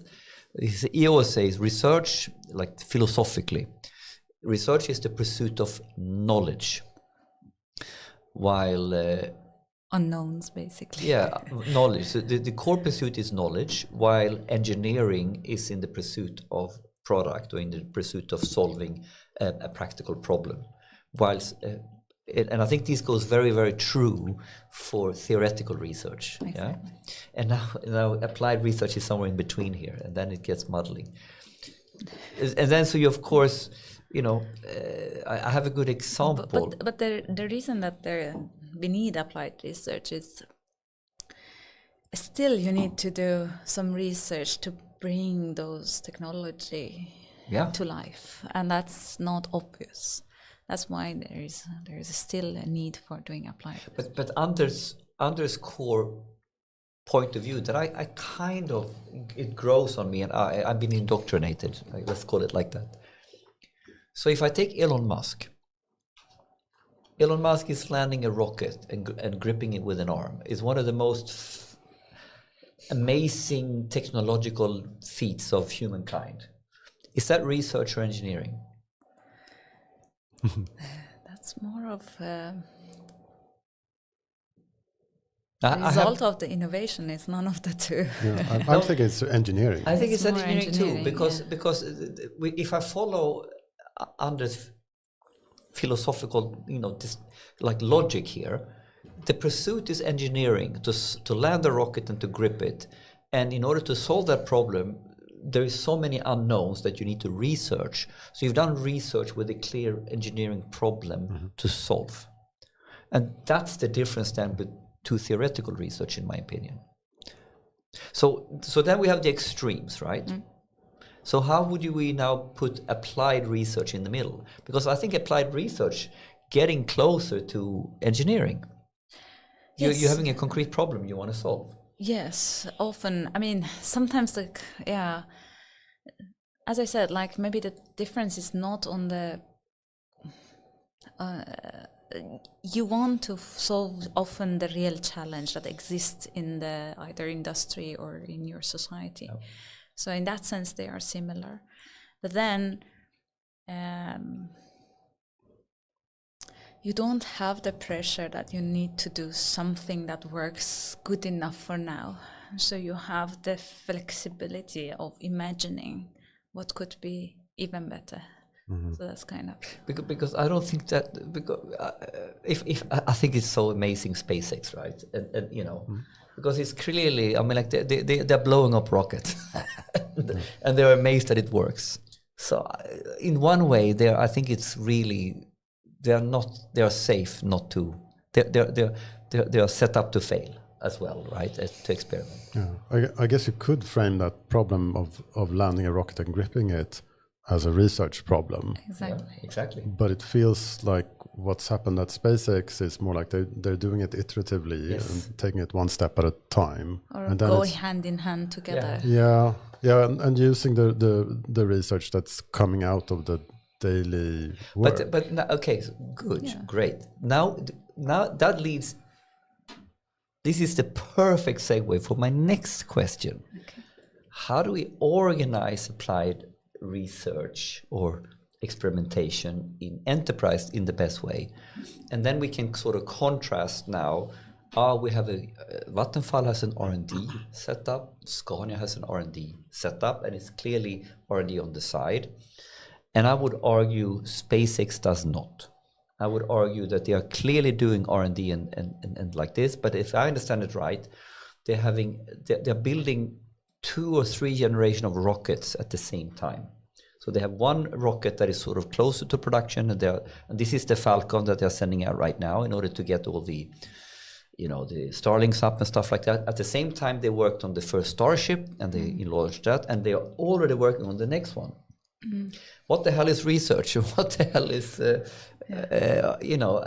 I don't know how they organize it in detail, but do we have any ideas? Well, what is the way to do R&D or applied research? When I worked in this research project with companies, I often like to define the project in a way that not only I have some contact from the R&D in the team, but also I have some of the stakeholders of the end product in the team. Yeah, this is great. In this way, it works much better than if I have either or. But this tells us something about how to organize. That if you're too far away from the real, you are mitigating being too far away from the real operation. Exactly. That's what you're doing. Yes, that's most of my successful projects were in such a setup that I had a possibility of being closely working to the kind of product owner at the same time. So whether you like it or not, R&D. You gave a response to how you should organize applied AI research purely in R&D or closer. And also like a high-end research, like how putting these people together in the same room kind of makes wonders. So I think I still don't know the difference between research and engineering, but I think we're probably much closer to each other than one might think. Yes, I think so too. It's I like when you said 5 years into the future. I never think 5 years, but I try to think 2 years maximum, like 1 to 2 years. And that tickles my brain all the time to think about what's going to happen and always update the sort of the trajectory. But this is a good definition potentially to look at this. What horizon are you working on? This is one way of separating it. Yeah, and then I also liked when you talked about having the end users close to you. That's also in all my successful projects. That's always been the case. Working close to the end users, or potentially being the end user myself. Those are the only 2 things that work. Otherwise, it will never work. Exactly. And this is the tricky point because we have a tradition that we have an R&D department. And I never worked in R&D in Vattenfall. Mikael Klingvall, who is in Derdax, he worked with me in the business, and then he worked for several years after I moved somewhere else in the R&D department. And of course, then they are working a little bit like the internal RISE. That's what they're doing. Vattenfall is their internal RISE, their material handling data like this, right? Does it work? How close are they to the real business problem? It is really, unfortunately, in my opinion, very human related to, who gets the relationship, who has the alliances, who works well together. Because I think the bottom line is, if you're not getting close to the real product or the real operations, it never gets beyond the prototype graveyard. Yeah, exactly. You usually solve the wrong problem. Even if you solve the problem, nobody's going to use it. Yeah. Yes. That's another scenario. No. So somewhere here, there is an organizational lesson that whatever you're doing when you're trying to organize applied AI research, whether Jesper is highlighting it or Sepideh, be super close to the customer problem and the customer and the real reacher for the problem. I like that. So if we go into the future of applied AI research, okay, so we think, is it important? Is it getting more important or less important? That was my sort of follow-on question I started with. Is the way we are thinking about these topics now, and you are thinking 2 years, you're thinking 5 years, is it more or less important moving forward? What do you say? You mean moving forward in research? Or? No. I'm talking in general. How much attention, how much applied AI research budget should a normal company put? If they put 1% 1 year, now next year they should put 5%. Why? So the way we are thinking about, we need to really think about some applied AI research here. I can just do if I do the setup. It seems kind of important when I see the most valuable companies in the world and how much money they spend on research in terms of the Metas and the tech giants. I see Sahar and other ones working with the research arm of King. Yeah. I see Anders working at Spotify AI research, or all this. So the hyperscalers, they have people that are clearly there to think not the next quarter, not the next year, but a little bit longer, and not just strategizing, but actually testing stuff. So in that context, I'm not sure all companies are doing this. I would not have a clue if I try to do a spectrum of this, but the large enterprises are kind of doing it. And now with that sort of setup, is the importance to start thinking on these terms, or even maybe you need to put a research budget in there somewhere. Is that something that is applicable to more companies, or that we should be more vigilant about? Is it growing in importance or not? I think people are changing with the technology.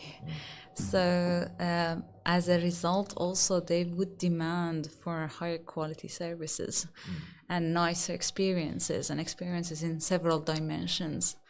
And this will kind of create a competition for the companies involved to kind of provide those services. And then as a result, many of those services are AI based, because just AI facilitates certain optimization, certain conversations, certain even fastness in getting certain type of results and so on. So people will demand better services soon.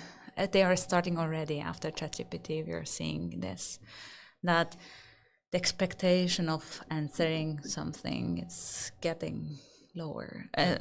Kind of the expectation goes higher. And this would infer by implication then that we kind of need to experiment and research it in order to how the hell should we get it into our products. Exactly. So that's kind of the, I think that's, sense. I follow that. That's unavoidable. What do you think?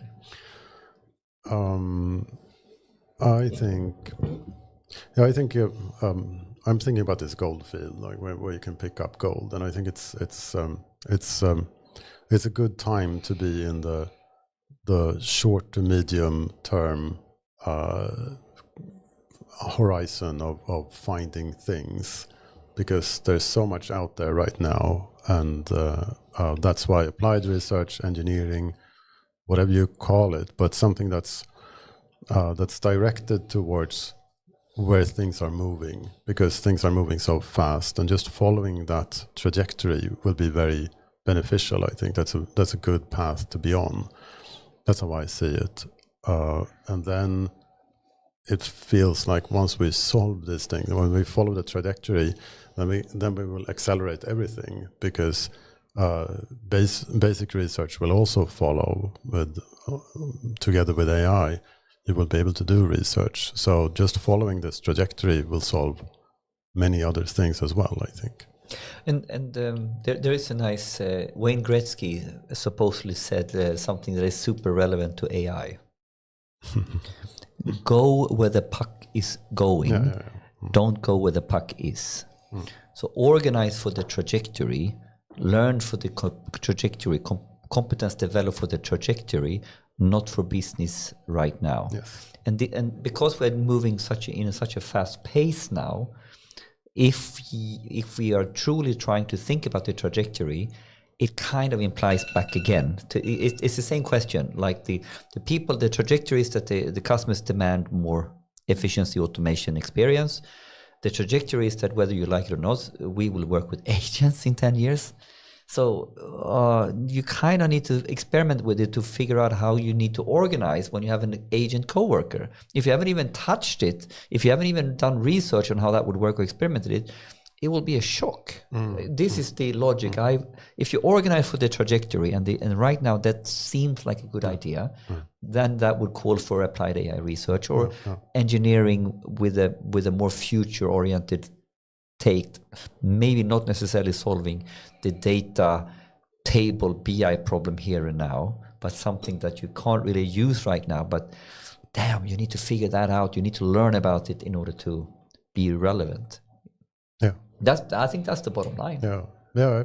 I mean, I think it's in a company. I think it's just about survival to be able to follow the trajectory. Otherwise, you will not be sustainable. And another way of talking about the trajectory, have you ever used the word the productivity frontier? Is that a word in your vocabulary? No. So I don't know. I picked it up a couple of years ago, and I circled back to it. So we are always talking about there. You can research and Google this, or the productivity frontier, trying to sort of highlight, what is the level of productivity in a certain operation, industry, process at a certain time. And when we have technologies that sort of the real paradigm shift is when we have a substantial cost reduction in doing something, or speed increase in doing something that is 100-fold. And we have seen it a couple of times, right? And now we are kind of in this level where, we don't even need to talk about new business models. We need to simply talk about we will substantially do work in a different way. The productivity frontier will be somewhere else. And this is then going to be the tricky point. The trajectory is a little bit like, where's the productivity frontier to be relevant? So the productivity frontier sort of kind of says, you kind of need to be within these tolerances, otherwise you're obsolete. And that's the tricky one here. So the productivity frontier, I think, is what we're talking about with the trajectory discussion here. Interesting. If I sort of wrap up the idea of the future of applied AI research, let's circle back a little bit to RISE and everything else. So I had a question in my head. I'm not sure if it works. But what is the ecosystem in Sweden around applied AI research? So we have RISE, who potentially have organizations starting to kind of build more research capabilities. So we say we're hinting they should. We have an AI commission coming out to saying we need more research in academia. What's the evolution of the ecosystem for getting support with applied AI research? Should we do like RISE is doing and then you scale it up, or do we need something else? Do we need more boutique research firms? Like should Derdax pivot from a consulting firm to a boutique research? What's the ecosystem around applied AI research moving forward? You went out and think Vinnova, think AI Sweden, think RISE, whatever tools we have here. For us, we get our assignment in two different ways often. So some, we call it direct assignments, that the companies come to us and directly ask us to do a certain type of assignment. They are often very clear what they want and which time frame. And then we have another type of assignments that are kind of funded by public funding agencies. So we write proposals together with startups, bigger companies at the same time, and some universities. And this is often we submit it to some funding agencies, for example, Vinnova, but it's not just Vinnova. Like there are others like Energimyndigheten, there are Forte, Formas, there are funding agencies that they have a team, and they are some of them have a team and allow this kind of applied research. And some of the smaller universities also follow the same trend, I would say, that they apply for this funding possibilities. And then, of course, these funding agencies come with a team in many cases. And for example, Vinnova might have a strategic program for strengthening the vehicle companies, like FFI program. And they have also for other sectors.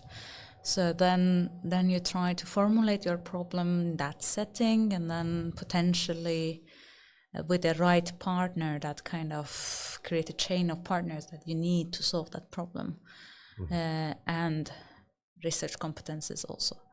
And then you try to solve the problem. So that's how it works right now. There has been discussions that they would like to unify these different smaller agencies to one bigger decision-making process. There's another angle on this. Same question on the ecosystem, and it's a little bit like the role universities are playing versus the role RISE is playing versus the role like AI Sweden is playing or consultancies are playing. But let's make it simple. Like make it RISE, universities, and industry consultancies. Are the roles well set up? Are we clear? Are we overlapping? Can we do it better? Because sometimes it seems a little bit like muddy. It's a bit overlapping, but at the same time I see like at least one clear role for each of them. So for example, I see AI Sweden as a very good networking place. I know they are doing certain type of research, but in a just particular research that is kind of strategic maybe. But I see them as a very good networking that we need. I think we need it to be connecting body. We need a connecting body between, even more than what they are doing, I would say. We need it to connect academia and industry and smaller sectors, public sectors, and even government. So it's a connecting role, not doing the research per se, but connecting and federating between. More. I mean, they are doing some research, but I don't think they can scale. That's just those research. I know some of my colleagues are there, so I love their research. It's simply the scale comparison. But they will be exactly. So the scale would be the question. I think maybe for that particular topic they will be excellent, but then. Of course, they cannot cover all the possible topic. We need AI in the society, so that's quite a huge demand. And then, so I see their networking role as a super important one, bigger one. Like we need it. We need it in like as you said. Like today, I met Jesper. Why? Like we should have met years ago. No, it's not. The number one network is AIAW Podcast. Exactly. So I think that's kind of the things I would like to see more often. And then And then universities' main role is education. So we need next generation AI engineers, AI researchers, AI developers, not only AI programmers, software developers. I mean, we need all of this chain. Right. And if we don't have it, then we don't. And then when it comes to RISE is there to support Swedish government, Swedish industry, and also Swedish public sector, I would say. So to basically help the Sweden stay high-end research strong and so on in Europe and in the world, I would say. And to continue on the question of the future of applied research, does RISE see the need to change how they work with a sort of new technology, new Gen AI, everything moving fast, or is that still invariant?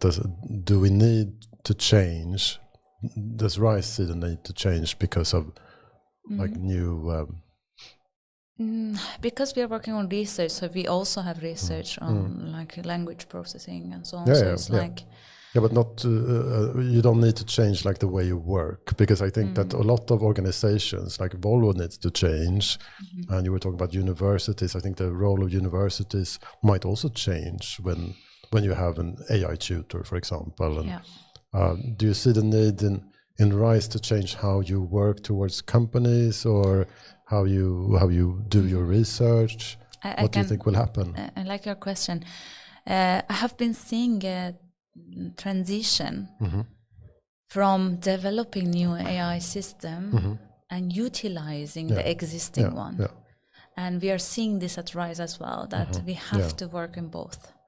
And actually there is a lot of demand for utilizing the existing ones for different application area, more than the ones that kind of we would like to develop new technology at the moment. But I think in order for us to stay in the good level of basic research, we need to have both.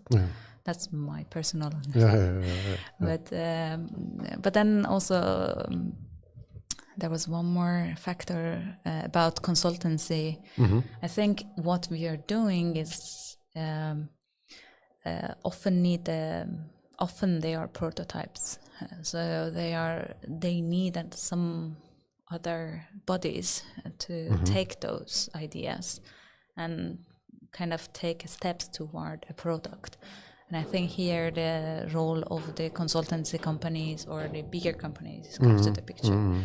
And without them, we will not be able to deploy anything, basically. So I think, and as we were discussing, there is also overlap between them. So also universities, they do research, and some of them they are doing applied research. And I don't see any problem there. So that's great. We need more.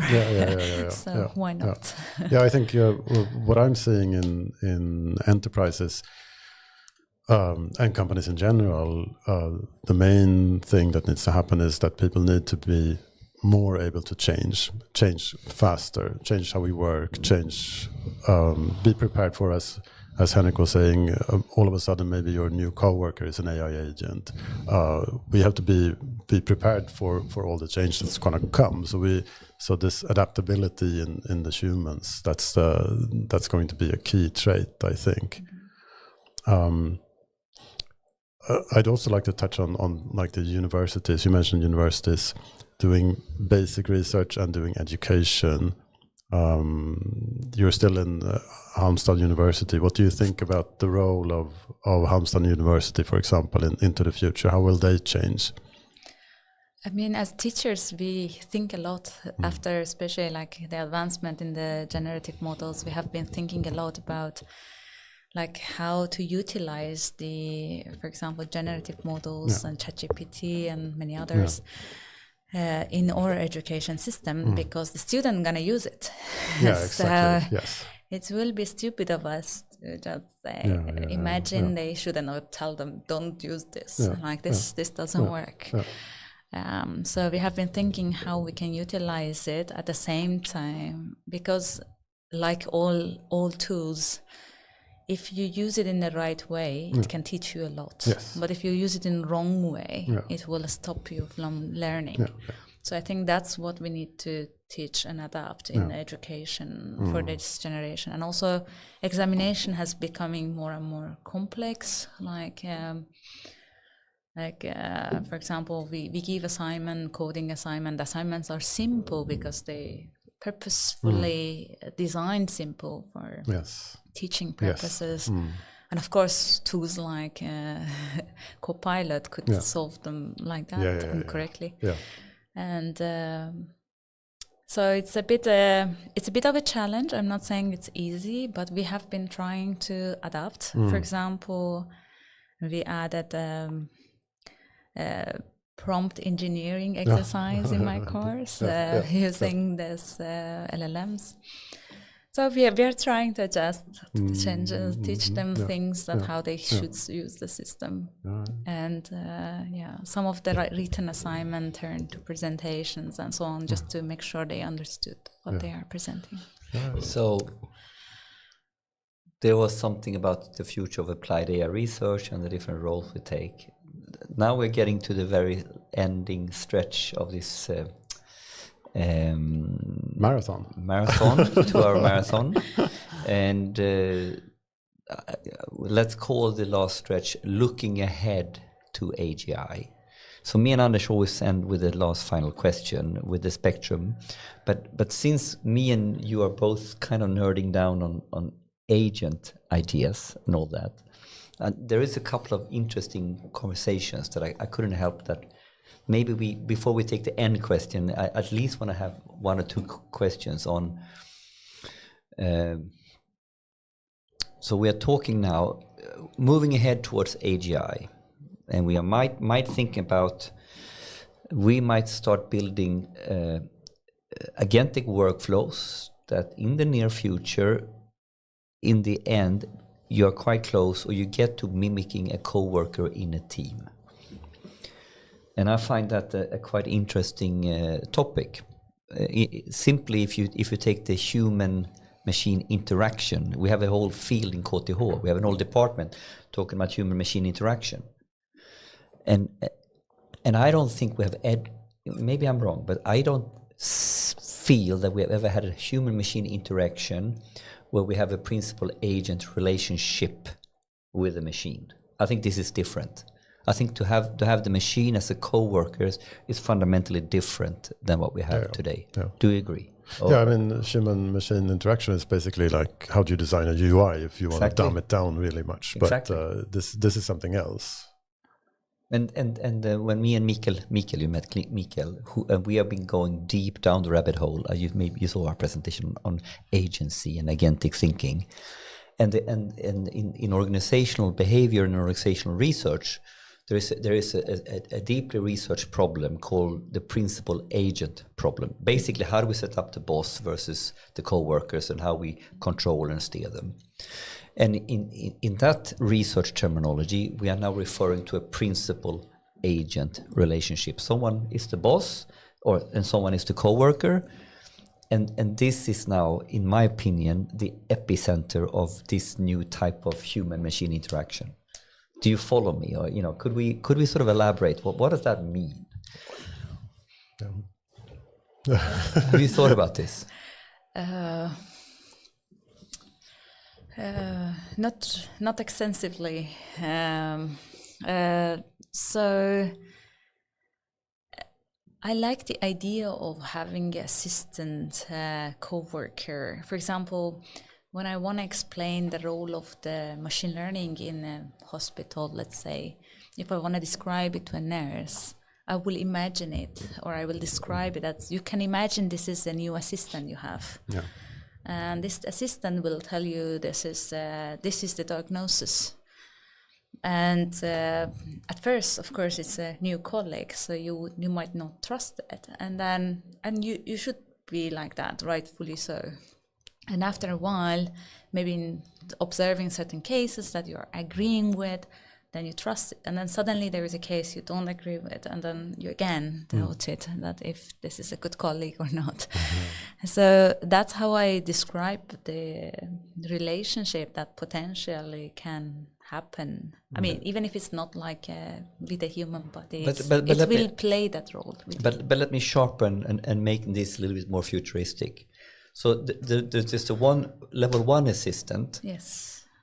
We know the solution, and we are asking the assistant for a direct approach, and we don't really give over agency in any way. So the first level of assistant, we ask them and we get a response. There's no agency on the other side. So when we say agent on the full level, we're actually we are giving them the problem, and then based on the problem, they break down that problem and they start executing on tasks. So we get to so where I'm going with this, when we have a coworker, is that we are the difference to me to an assistant to a coworker is that you have released agency. Mm-hmm. And I think, so what you said is level 1, yes, tick in the box. Yeah. Take it one step further. When it's not only an assistant, you're going to go away and let them do your job, not recommend you what to do. Mm-hmm. I think that's when my head starts spinning. How, do you follow? Do you follow the difference? Yes, you're talking about this basically when the AI system can have a human level of intelligence, in a sense that...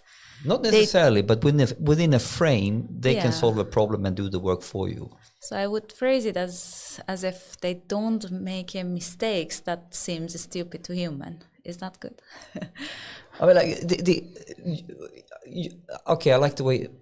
In order for us to be able to give up agency to someone else, even how narrow it is, they need to provide a service on the level of a human. The first clear example we've seen is autonomous driving. Exactly. We're giving up agency to the car to drive from A to B. Mm-hmm. And, in one way it can do it pretty good now, but we're not ready now yet to regulate it. I can imagine other areas which is not so critical, where we actually can give away agency, maybe not in healthcare and stuff like that. But I think this is what we're talking about. I guess what you're saying is, when you're in the car, you're not saying, take me to McDonald's. You're saying, I want to eat.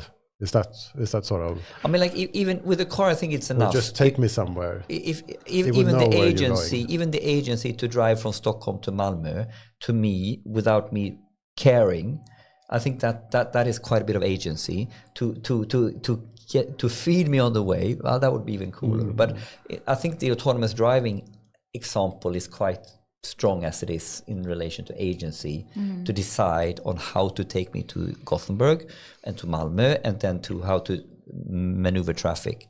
But so I'm saying it's more like I don't know what I'm saying, but I think it's this trajectory we're talking about here, and how to deal with this giving up agency to a machine. I think that is a very interesting question. I thought I understood what you meant, and the way I interpreted it was, I probably misunderstood you, but if you're seeing it sort of when the AI agent is performing a task, like driving from A to B, that's some freedom. You can choose any path. There's some agency here for sure.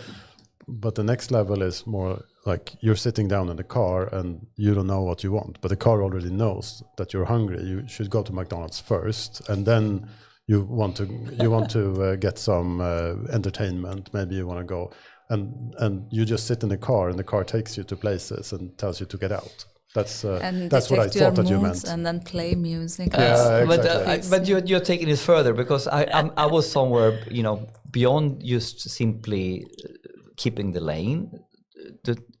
I think this is a trajectory, and I don't think we even need to go all the way to the sort of hypothetical approach that they are thinking for me.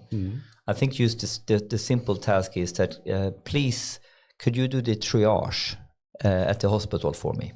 I want you as a robot to do the triage for me.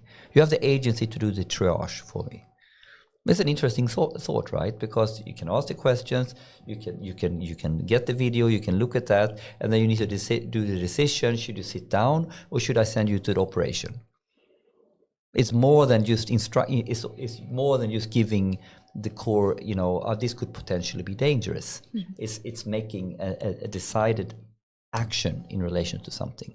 This is quite extreme example, but so it doesn't need to be so difficult. It doesn't need to be so big, but it's actually making execution on topics. I think that's when we are really starting to talk about agency. Yeah, but I mean that will come. It will come, right? But are we ready?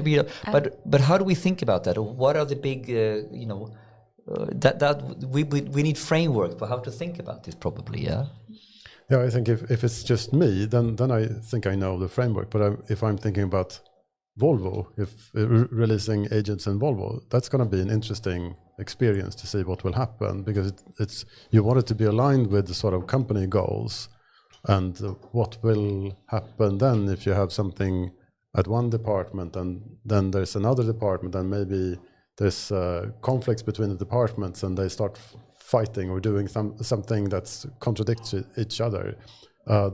That's one thing. And another thing is, let's say that I have my personal assistant that's my agent. I would be tempted to take that into the organization. It's like bring your own AI kind of problem. What happens then if you take your own personal AI and move it into another setting which is not optimized for the organization? I don't have time for this meeting. I send my avatar. And then I will take the summary at the end. But I think the way me and Mikael has been thinking about that is the fundamental feat of aligning human and artificial agency.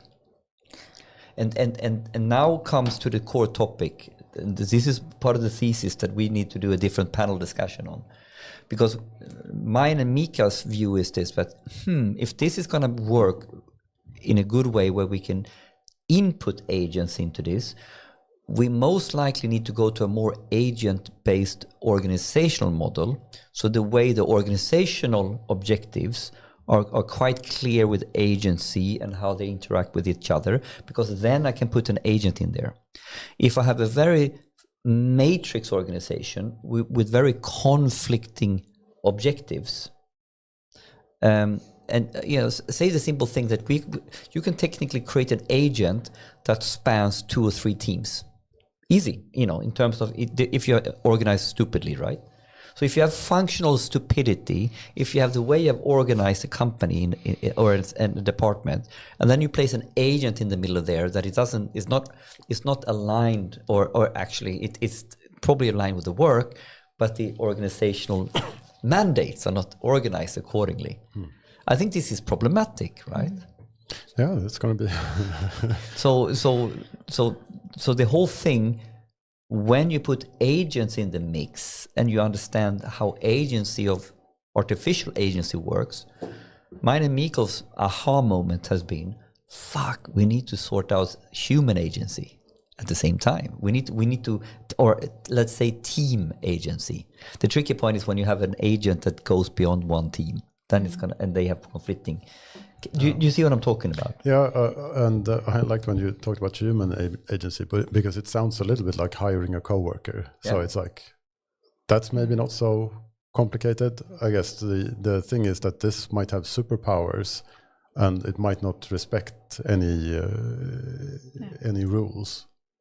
That's or also like it might become a power game. Exactly. That whoever has the better agents. Yeah. Kind of can solve the problem, and then the other ones become irrelevant. In one way it could be very simple, like you said, and I think you're right, but then there is another step 2 on this.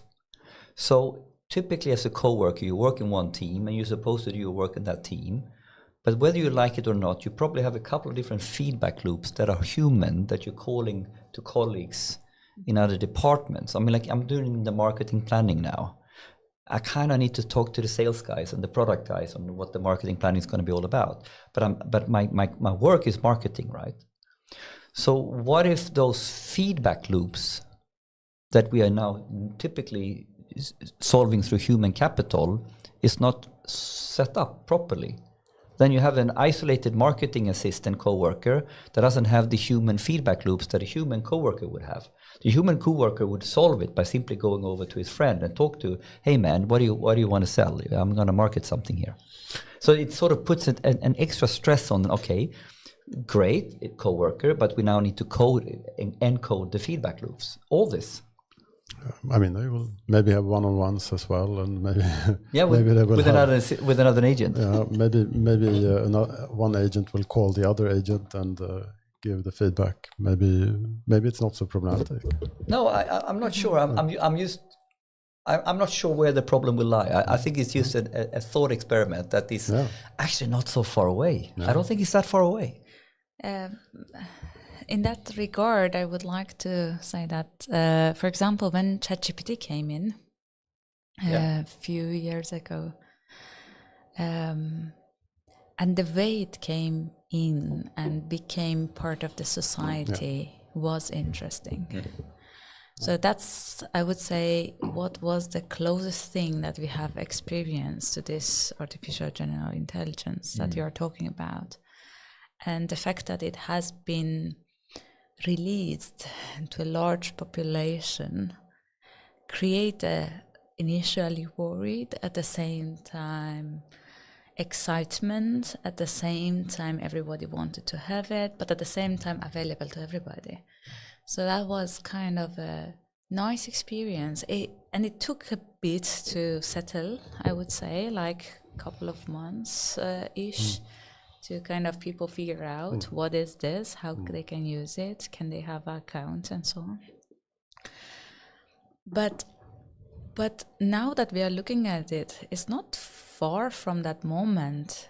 It's so much part of the everyday work of so many people already. And that's what that's what seems to be, we are more adaptive than we think we are. I understand that initial days was surprising and stressful and worrying and so on. Yeah, but we see that we are now adapted to it. We accepted it as a part of the society. And maybe that's the solution. So we can theorize about this as much as we want, but it's when we start adopting agents, there will be more junior agents. The agency will not be there from day one. So we will probably learn by doing again. It's the only way to figure that out. Exactly. Yeah. I think so. I think so too. Final question. I can't do the same beautiful setup as Anders is doing, but we are always finding the last question talking about AGI. Yeah, and we always set it up like a spectrum. So if you imagine we're getting to the point where we have some sort of AGI. We're not usually saying super intelligence, we're saying AGI. We have to adapt it now to ASI, I think. What is ASI then? Super intelligence. Super intelligence. But we have this, and then you can think about a spectrum where it's sort of the dystopian view, the Terminator view. It all went to shit. The AIs took over, versus the utopian view where we kind of live in a world of abundance. We can work if we want to. We can pursue the work we want for fun. And then basically, how do you see the future? Where do you put yourself on the spectrum? And what's your thinking about, what is the trajectory we are most likely to see? How do you see this? This is an interesting question. So when it comes to one end, which is like Terminator dystopian, I don't think we as human would let AI system to reach that point. I think we as human, we will create safeguards along the way that doesn't let that to happen. Hopefully. That we have been like that through generations, if we look at it. We're quite resilient as a species. Yeah. Quite resilient. So in that sense, I don't think that, I'm not on that end, but I don't think it will be totally on the other end either, but I'm more toward that utopian side. I'm more toward the utopian side, but not the end that you described. I think it's still there will be inequalities, because depend on who has this AGIs and how it will use it, then we might end up into something better, something good or something better. And that's will remain to see who has it first, I would say. It's interesting. Sverker Jansson, I think, made a really cool answer when he said, we will have both. So we look at the world, right? We have poverty, we have richness, and why wouldn't we have some dystopian aspects or so? I find that interesting. I think you made your way of framing it. There's not going to be completely perfect or completely bad. More on that side. I think it's a very interesting one. What about you? Have you asked that? You answered that question once already, I guess. Yeah, have you changed many your mind? times. yeah, exactly. Have you changed your mind yet? I think last time I said I'm concerned about that there is no real movement towards what's going to happen with like unemployment, people whose jobs are being replaced. There's been talks about UBI, universal basic income and stuff, but I don't see any real movement in that direction. So that's what I think is one of the scary parts. There's so many unanswered topics. How will we sort things out? Yeah. I think another dystopian scenario is if you look at what happened with social networks. It's like people find themselves locked in the social network world, and when you have an AI that can always give me nice answers, tell me how clever I am, which ChatGPT does in a very nice way, you always feel like, I asked a good question. So it's like it might be more interesting to talk to an AI than to talk to another human person. That's also another scary future scenario. But on the positive end, I always like to have my car as my best friend. Hopefully one day. Have your car as Which your car best. do you have? I have a Volvo. Of course. Hopefully soon. Excellent. I love it. But can you imagine which car would be your best friend? It's a Volvo. No, hopefully Volvo would be there first. Sepideh, fantastic pod. Thank you. What a great episode. Thank you so for much. having me. Yeah, thank you so much. Thank you. I enjoyed the discussion. Yeah, thank you.